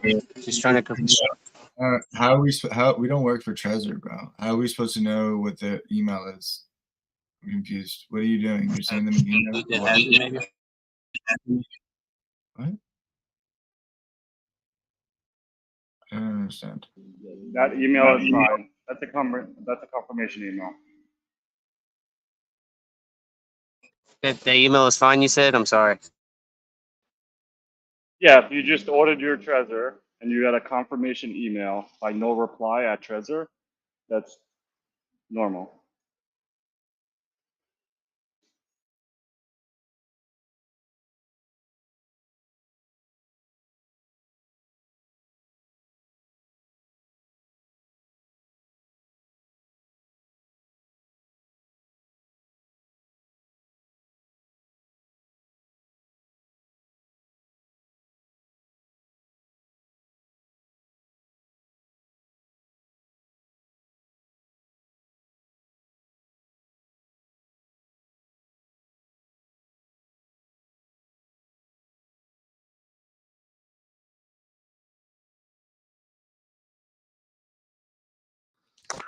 I got a question for one of the admins or somebody much more knowledgeable than I am. I'm trying to research and learn as much as I can about blockchain technology in general, and I understand Bitcoin's consensus protocol is obviously proof of work, and I believe obviously proof of stake is big for Hex, and so with the Pulse chain. Just trying to understand the consensus protocol, how it's going to function on the Pulsechain network, and have a better understanding of that. If somebody could just give me a little bit of information on that.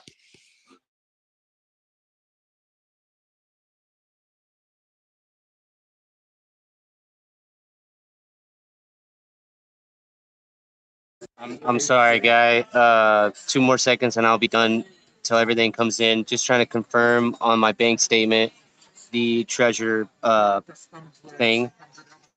All these guys are very great and very influential on the blockchain and how that works, and it's going to take time for you to learn it.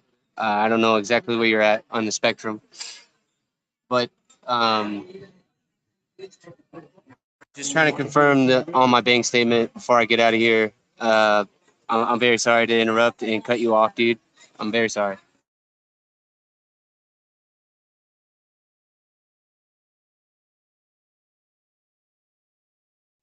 You're good. Let's leave the floor open for more questions. Go ahead. Ask that question again, sir. Yeah. So, just trying to understand consensus protocols within the different blockchain. I'm reading a couple of blockchain books right now, just trying to learn and educate myself. So I understand Bitcoin has a proof of work consensus protocol, and I understand the hash function, etc. And my understanding is that similar to Hex, which has a proof of work, or excuse me, proof of stake consensus protocol, that Pulsechain will also be adopting the proof of stake consensus protocol. Just wanted to see if somebody can understand, because the current book that I'm reading to educate myself on blockchain is definitely skewed towards Bitcoin. And I'm trying to understand more about, because I'm all in on RH projects and not interested in Bitcoin, etc. So I'm just trying to understand the consensus protocol for Pulsechain a little bit better. If somebody could, kind of educate me on that, because like I said, the book that I'm reading. Hey Daniel, hold on, bud. Dad's talking. Okay. The book that I'm reading is very educational on blockchain in general, but it's definitely skewed towards Bitcoin and similar projects.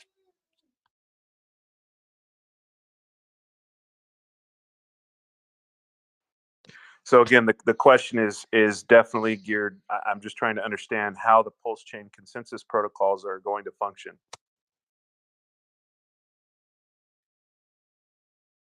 JPulse, I would lead you to the GitLab repo, Pulsechain.com. Go to the GoPulse repo.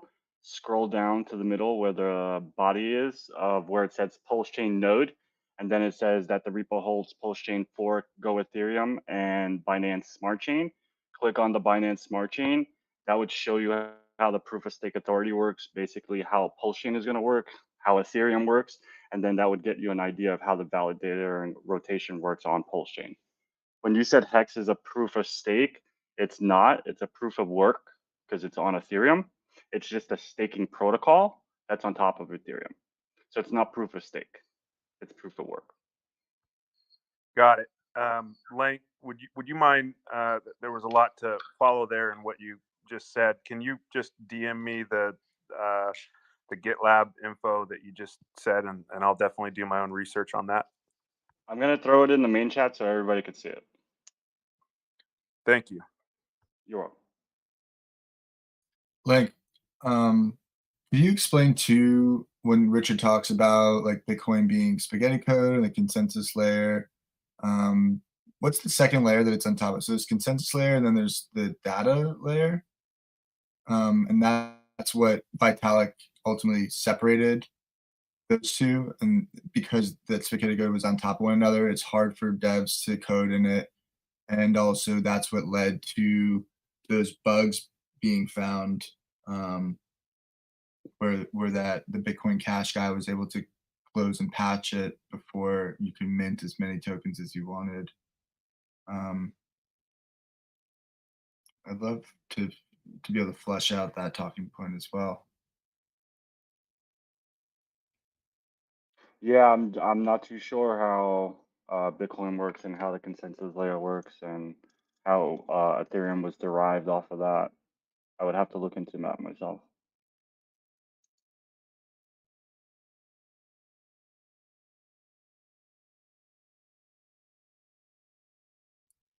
What are the two layers? There's the consensus layer, and then what's the other one? Just the data layer? I could Google it right now. We'll get the answer.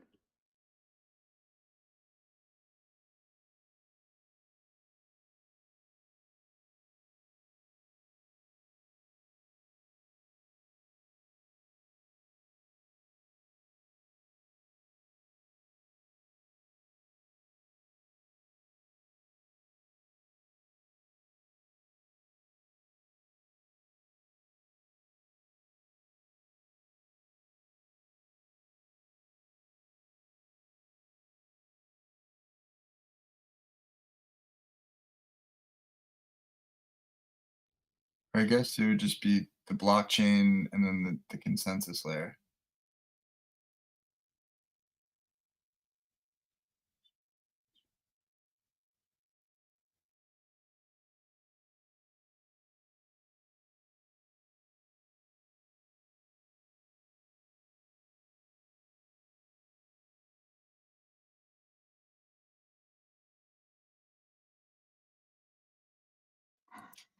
Wait, oh, here are the different layers. Okay, so there's hardware infrastructure.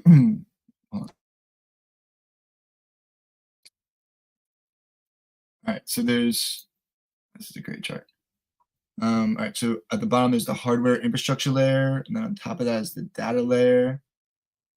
And there's the network layer, consensus layer, and applications and presentation layer.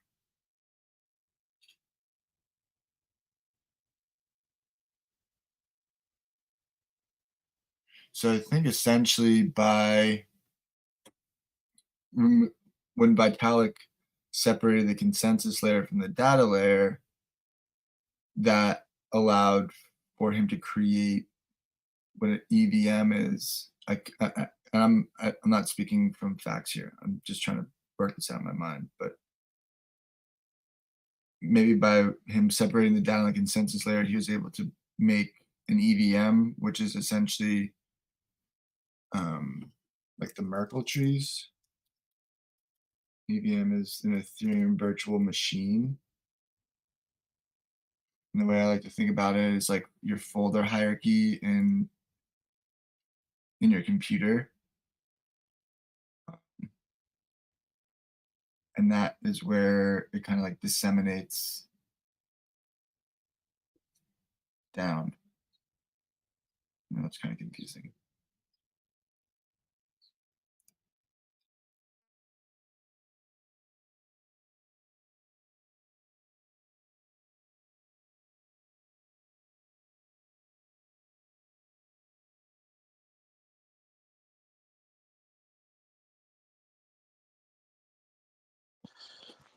Hey, Lank, I'm checking out that link now. Thanks for that, man. A lot of, I think this is going to work for me to answer my questions. You're welcome, man.